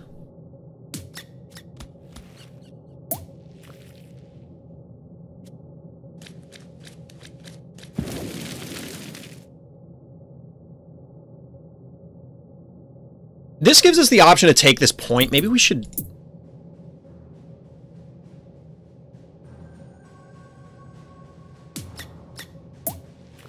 So we put this here. Rotate this back. Then this can threaten this point down there. Like, they might send Baby Snakey in to cap this point. This seems okay. Doesn't want to be covered in ice yet. It just didn't feel like it. But, like I said, the visual bug... Well, I guess I didn't mention it, but the visual bug will go away, so... Obviously, we get the hit here on Hevo, which is real bad.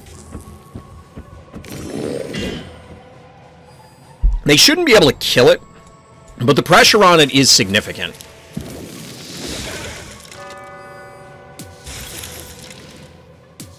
Yeah, so we'll kill the Baby Snakey if they do that, which is the advantage of this. But if they don't eliminate it... Okay, it won't unfreeze until the end of my turn, I believe. Yeah, you don't want to do that, friend. You definitely don't want to do that. Yeah, losing the Baby Snakey is better.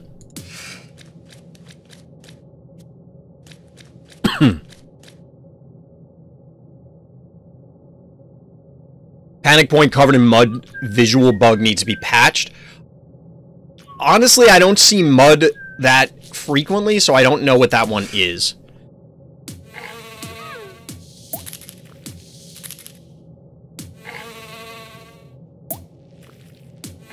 So we'll end up trading Ginsting for this if we stay. Ginsting for Baby Snakey, that is. Actually, we won't. We'll just kill their Stairmaster, right? We just kill their Stairmaster and we're done with it? We do this.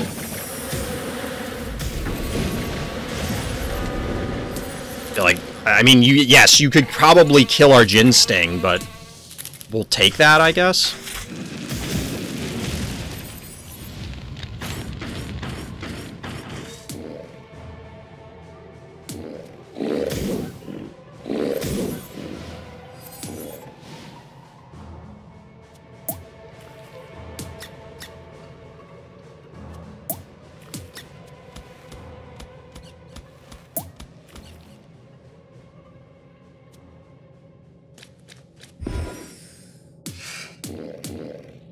So they can't kill our Gator. They would have to pull back in order to get the Ginsting.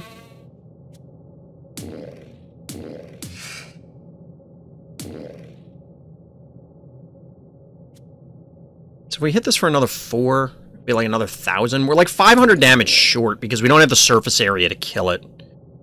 Because we could have moved this in, hit it for another 600. Then we'd hit it once with this for another 5. Or if we hit it with the Hevo. Regardless, it's not going to be enough. Unfortunately, the Erratic's going to leech a bunch of health. But there's not much we can do about that.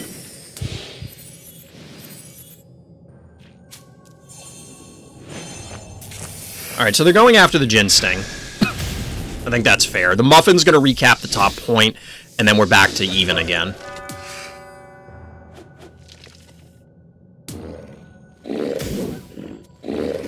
Difference is we might be able to kill the Gator this turn. It's possible.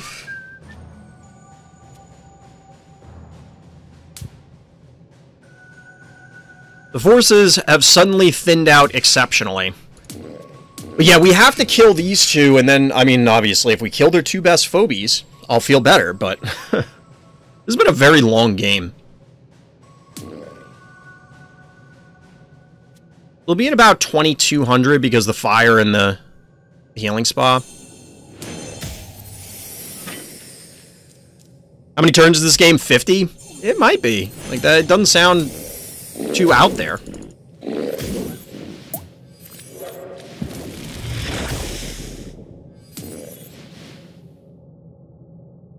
Oh my god, we won't kill it.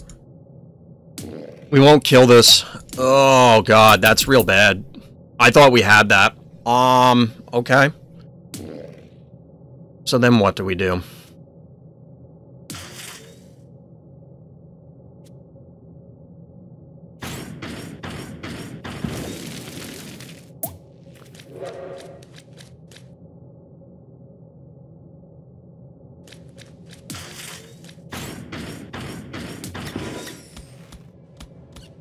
This will at least force a move out of them. What that move is going to be, who the hell knows, but we'll see.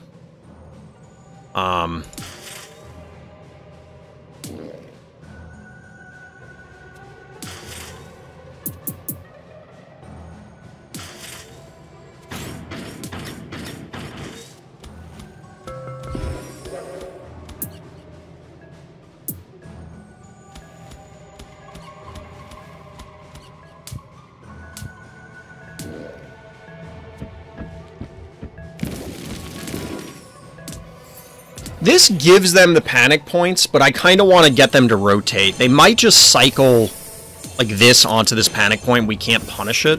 Alright, so they're taking it with the Gator.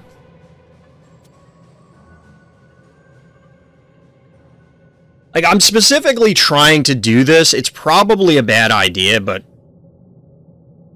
Key count 21 versus 23. I guess we have a slight advantage, but I mean, the Hevo is so crippled that I don't know how relevant it is. Giving up this panic point might have been really bad, because we're never going to reclaim this. Like, it's just not happening.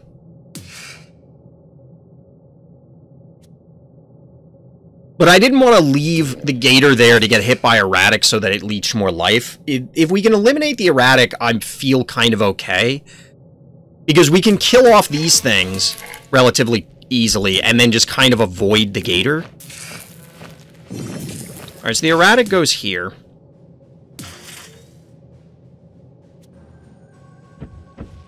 We possibly should have done was put, like, the cassowary on the stem like I was originally going to do, because then that allows us to kill the erratic this turn. They probably would have never done that then, but, I mean, at least there's the threat.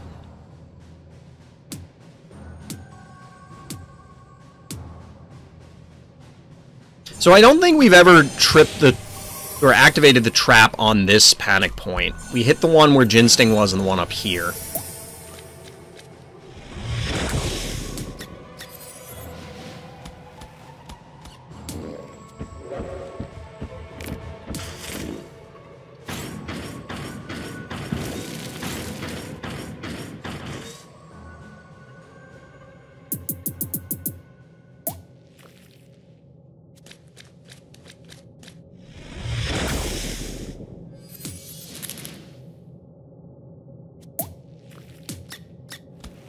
We're doing this instead of the heart because we're not going to kill the heart, like, in the next 2 turns or something. And then it allows us to get the Hevo into position next turn in a protected area.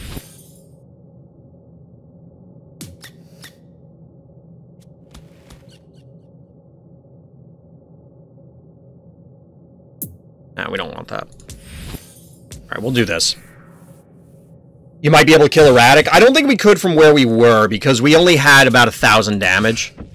It was 500 here, and then roughly 500 from the Hevo. And if Hevo's on the lava tile, Hevo will get killed by the Ginseng and their gator. True. Also true.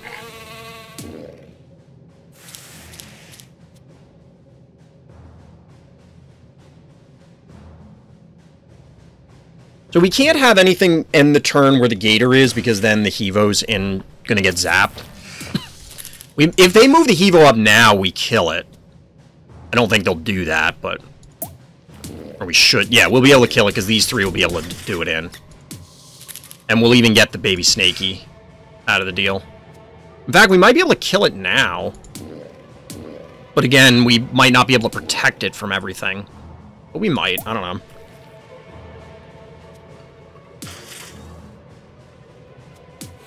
As long as it doesn't get hit by the gator, it'll live. But it would. There's no way we can body block it enough. Because we'd have to put the Hevo on the lava tile. The gator here. Yeah, we won't be able to connect with enough things.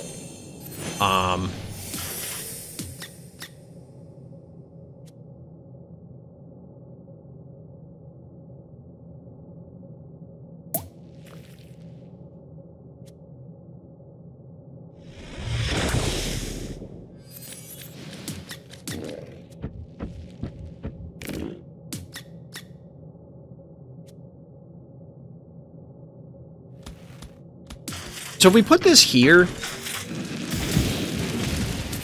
they can hit it with this and this. It won't die. Everything else is out of range, and we should be able to counter kill everything, he said, hopefully.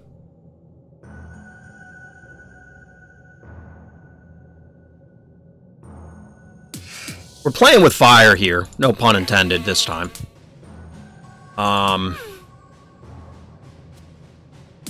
Like, this is gonna get healed by the muffin, right? Cassowary was here. We probably could have killed this. We could have killed the Ginsting this turn. We would have traded the Cassowary for it, but it's way too late to try and undo it. Because the Cassowary started where Hevo was. We could have walked it forward, leap, do this, kill the Ginsting, and then we're taking way less damage.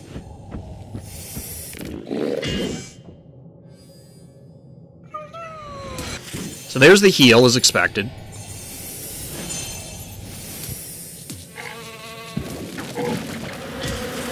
Get the bees. Now, this is dead to a follow-up gator hit, so this is significant. Like, the fact that we botched, or I botched the cassowary leap means that this thing's gonna live.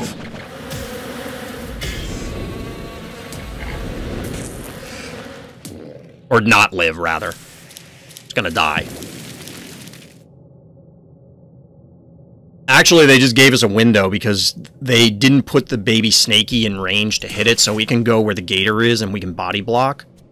Possibly? No, we can't because the splash will kill it. Yeah, this is... the Hevo's dead.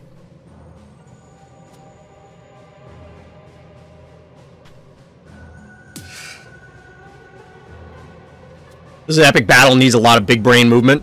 Well, then I'm losing. Be cool if there was a phobia that created a fake copy of itself and you also chose to move to one of them or choose not to. The fake copy and the real copy would copy the health exactly to the real one. That'd be pretty cool. Is their gator dead? No, the gator's full health. Like, there's no way I can kill this gator. Well, I guess it's not there's no way, but, like...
Yeah, we're dead.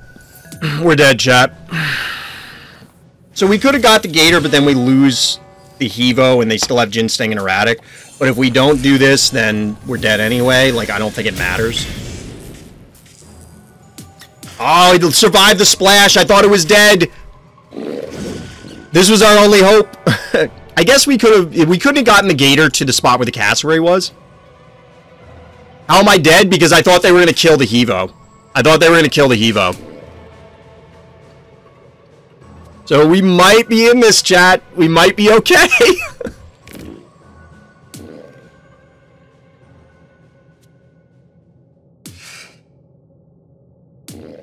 Because it's our gator and this thing versus... like, we'll kill their Hevo. Or their Hevo. Their Erratic.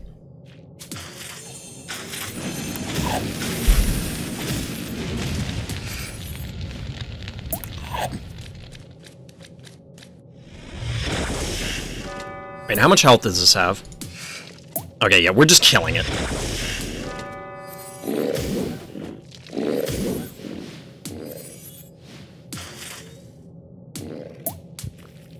How much damage are we taking a turn?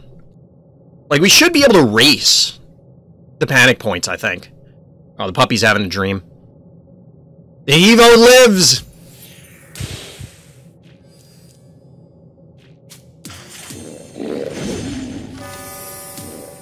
So, like, obviously they kill that, but then where do they go to? They go here. We actually can't kill it this turn, but we should be able to chase it down. This is not going to be able to run anywhere if it continues to fight this thing. The Molotov party ain't over. Well, it is now. It is now.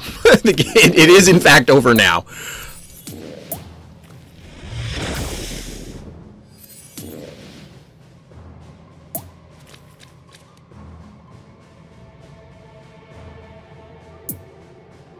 Actually, we just stay here, right? We can't kill it, but if they have to hit this twice to kill it, so it doesn't matter. Only way to lose would be a random Jeeves trap from 30 turns ago? God, I hope not. That would be so bad. But I'm like 99.9% sure that the Jeeves trap is on this top panic point.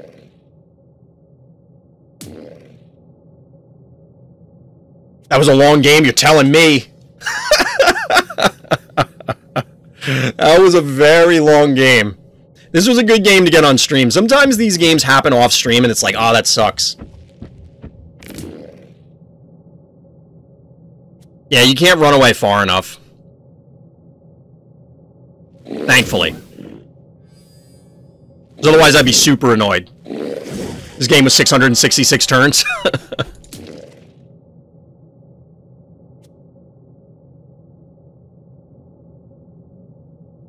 This one was longer than Phobopolis.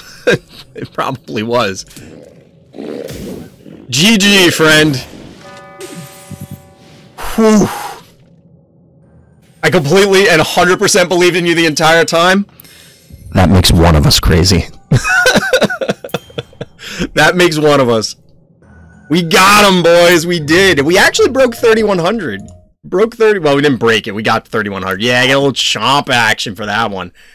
Get a little chompage going.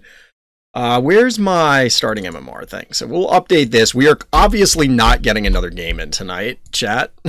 That one... How many turns was that? Let's go look. You can't see it on here.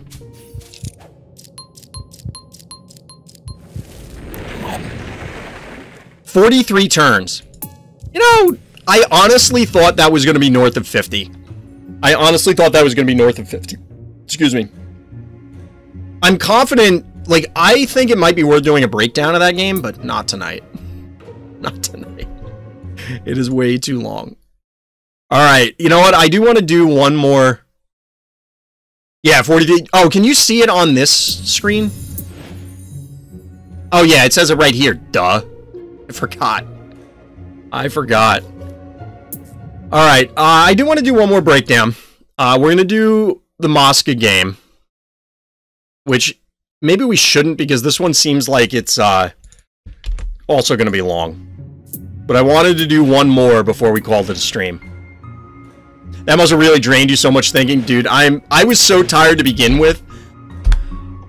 But I don't know about everybody else. I was talking about this earlier, but like when I get super tired, it's actually sometimes more difficult to sleep.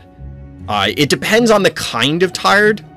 Yeah, I'm beat. That one took a lot out of me. But we are gonna try and do one more breakdown because I want to keep staying on top of it. Whoa, Mosca, nice. This is some good stats here. 81% in async and 79% in arena. That's better than mine. All right, so it was Gouda Baby, I think. I love that name, Gouda Baby.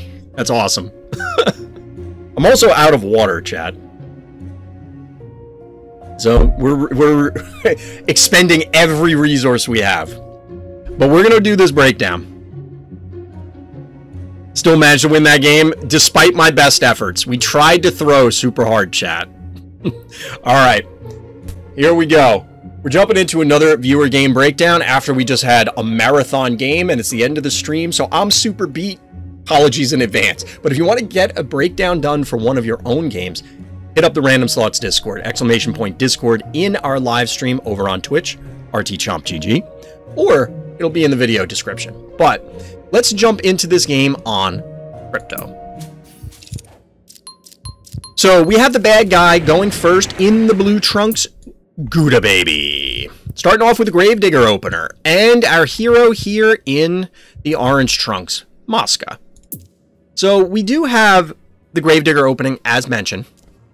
I've used to really like this, and I've kind of gotten away from it since it came back in rotation. I know I talked about it a lot when Crypto first came back in. But now we see probably a fairly reasonable opener from our orange player. That is Murderwing into Cat. Now, this is not what I would normally do with the Gravedigger. Normally, I put an obstacle down to block off this bottom one. But this opens up another path to the middle point and gives some more freedom for our blue player. Is that worth it? I don't know. But we get a free meatball onto the Gravedigger here because there's not much that the Gravedigger can do to threaten this Murderwing. It could advance, but it's not going to leech enough life. It will die on the counter hit. It'll be in range of the stim. And we get a follow-up Gravedigger from our orange player. Now, the Stabby over here, I kind of like. I want to try Stabby on this map more, to just get it to turret from the stim. It's more stable than, say, a jar. Like, it's not susceptible to, oh, a murder wing just goes in and meatballs it. But we get a bank to 6 from our blue player, while our orange player has followed up with a unicorn. Now, the unicorn I do like the idea of on this map, and we actually get the stabby coming down to take a cheap shot on the gravedigger. This is a little weird, it's like everything that's happening. Now, it could be because I'm super tired, but it seems a little strange to me. We get the cat. Sacrificial cat's going to do this. We got a bank to 9. I anticipate either Hevo 3.0 from Gouda, or we're going to get a beauty. One of those two things is going to put on the bad guy big boy pants and come out swinging. I can only assume. Now, I imagine our orange player is going to bank, but we're getting an invade from the gravedigger. At this point, it's broken an obstacle. That's probably all you expect to get out of it. Chuck is also another option. That could be kind of scary. But we see the hit on Stabby. It is important, even if you're not going to get the Stabby, sometimes to just soften it up so that way you can eliminate it later. And we see an aggressive invade from the Unicorn. Now, something's going to die here, right? But not everything is going to die. Until this happens. So we get the Beauty, which has been the bane of many players' existence, mine included. So because of the AoE here, the Unicorn's also taking damage, but instead of eliminating the Unicorn and trading evenly on keys, because remember, the cat went down and the Unicorn is 2, so it would have been 3 for 3, our Stabby player retreats. The bad guy retreats here. Now, putting the Gravedigger here is probably, it doesn't matter, I guess. Putting it forward doesn't do anything. I guess that way, if it was forward, it would have potentially gotten hit by Beauty, but clearly it's not healing on the healing spot. But since the panic points are mostly orange, we get a retreat from our orange player. The AWOL obviously is the answer in order to try and reclaim this point. It's a sacrificial phobie. It's not going to lock our blue player into max phobies for very long, but they kind of need to bank anyway, try and make something else happen. Personally, I don't find Beauty that intimidating. I don't have many troubles dealing with it. That's probably... yeah, you may have to teach us then, Jenna. You're going to have to let us know. Oh, you're in the same boat, Anda? Tell us your knowledge. Teach us the ways. But in the meantime, we do actually see the obstacle go down here, locking off this panic point. The cowbell comes in to reclaim the center, and we're probably going to be trading a lot. Now, notably, there's only 6 keys left for our blue player, so they have to get a lot of value out of this Beauty, which they're likely to do here. Are they going to line attack? What? Did they already attack with this Beauty? What happened? Sorry, I'm rewinding it because I'm very confused here. So they take a shot with the jar. Okay. They move the Beauty up. Sure. You can't line attack the block. Okay, but then why didn't they attack at all? Because they can absolutely attack this and then it splashes. I mean, you wouldn't kill it, but, like, why are you repositioning it to do nothing? I mean, next turn you can get in position to, like, be on here and pop over and line attack something, but why not just soften this up further? That seems weird. I don't know. Whatever. So, we see the cowbell advance. It's going to recap the center point. I usually just spawn my Piscetti or Smiley. It's kind of funny seeing Galactic being run away from Smiley. That's kind of funny. Ah, you're right. I can't target the obstacles. Fair. So that's why. All right, chat corrected me. I'm tired. Sorry. I'm not going to catch everything. I don't catch everything anyway, let alone now. But yes, so they can't hit it because it's flying, and they can't line attack because that is actually a rule for the line attacks. You can't use this to do it. But we do have this. You can line attack the cowbell. You can line attack the cowbell. So it snipes the cowbell, it snipes the stabby, which was trying to turret, and it got some heart damage. So that doesn't feel great. We haven't seen traps go down from this unicorn. I'm assuming it's a visual bug. I presume there are traps out here, but we just haven't seen them. Behold is right. We see, with the remaining 12 keys from our orange player, a Hematic Ginsting, which is reasonable. It's a sizable ranged unit. We get... What do we get out of Hematic Ginsting? We get more bees! Chat's now going to flood everything with bees, and this will be awful for YouTube, but that's okay. We get more dimensionals in Snowball, which we love to see it. Obviously takes down the Gravedigger. That was not going to be long for the world. Neither is this Murder Wing. And then we get a beauty healing up, I guess. Because, sure. But the panic points remain orange, which means that our orange player does have some opportunities to set stuff up. They're clearing out this statue. I don't... Like, is the cooldown up soon? Cooldown's up, so they could just replace the statue if they wanted to. Not that they're going to. Honestly, I don't really know why our orange player is trying to clear out their own statue.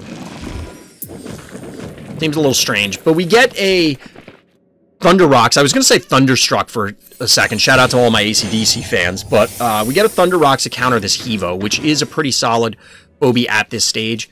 It feels as though our blue player should have been more aggressive at various points. Maybe they couldn't have. Maybe they couldn't have. The one remaining key goes into a Bachelor, and honestly, like, I'm not exactly sure what our blue player does to try and dislodge these things. So, like, what? This is... It's a 3,000 health beauty. This is a level 14 beauty. Granted, these things are pretty big as well. Like, Hematic Instinct is going to take some effort to take down. Beauty is the main damage dealer. Anything that's not this Hevo is not going down quickly, and that's only assuming the Thunder Rocks connects.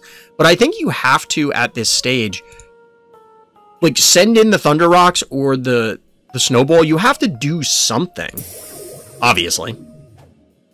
Like, this seems fine.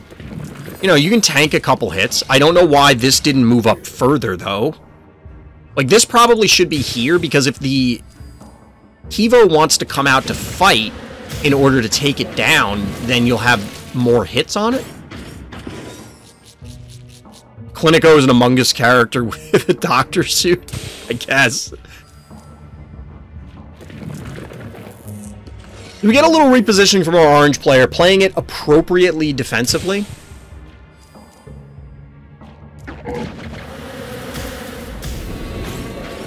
The Gravedigger positioning leaves something to be desired here. Like, this is a kill that didn't need to happen.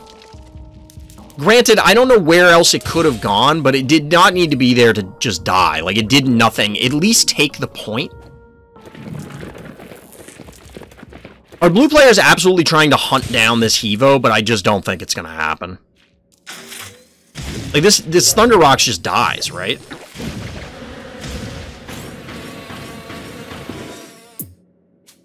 No, it won't just die, because if they did that, then they get pulled and line attacked, and that would have been bad. But they can soften it up and protect the Hevo, which is still taking damage, but the dancing from our orange players afforded them the opportunity to continually... Like, there was a lot of Phobies that have rotated on and off that healing spa, and they're getting a lot of value out of it. So naturally...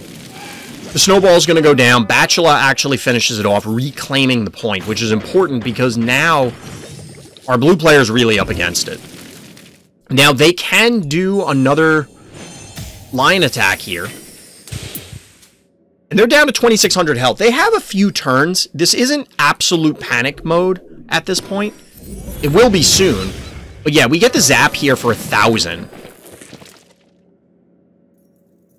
And the beauty, due to the pull, ends up on the lava. That's fine. But again, they're in a weird position where they can't really invade. So if our orange player is able to eliminate... Yeah, they eliminate this. It's like, okay, you can hit me. But this beauty is now down to 1,300 health. It's not getting through all this stuff. In fact, if... And we'll see if they invade or not. They probably just invade because everything will be in range. There's no place that beauty can go that will be safe. That won't just have it die. If they elected to stay, it would help if I finished the thought. But, like, they can still... What is this at? This is 1,300. They're still going to clobber it if they choose to. Now they've gotten all the points. Take the enemy stem. Go for the heart. You love to see it. You gotta see a little heart invasion here. This was well played by Mosca. I like the defensive posture. I know I always shout out the aggressive plays, but it's very easy to panic when you see something like a level 14 beauty, especially on this map. Beauty provides a lot of value. The line attacks, as we saw, were pretty much what kept the blue player in the game because they were able to eliminate a number of things. Overall, Mosca was able to position properly, able to bait them, and the control of the panic points really mattered, and then picking off all of the other phobies. We talked about it in a review the other day. I forgot whether it was yesterday or Friday, but if you see these big phobies, it's possible to isolate them, eliminate everything else, drag the game out, and then eventually it's, okay, I have several phobies, you only have one. Either I can collapse on yours, I can dive the heart, I can reclaim points. There's a variety of different things. Jumping into the wood chipper that is beauty plus army is not great, but there are ways to tackle it, such as we just saw, kind of picking them apart. So shout out to Mosca here for submitting this game. Definitely awesome. A definite showcase of how you can fight these big phobies, powerful phobies, even on small maps. Oh, Mosca was saying that it was defensive game against a level 14 beauty in mid-game. I had to calculate about 15 minutes a turn. Yeah, I could see that. I could see that. I could absolutely see it. For now, as always, everybody, thank you for listening. Thank you for watching. And Black Lives Matter.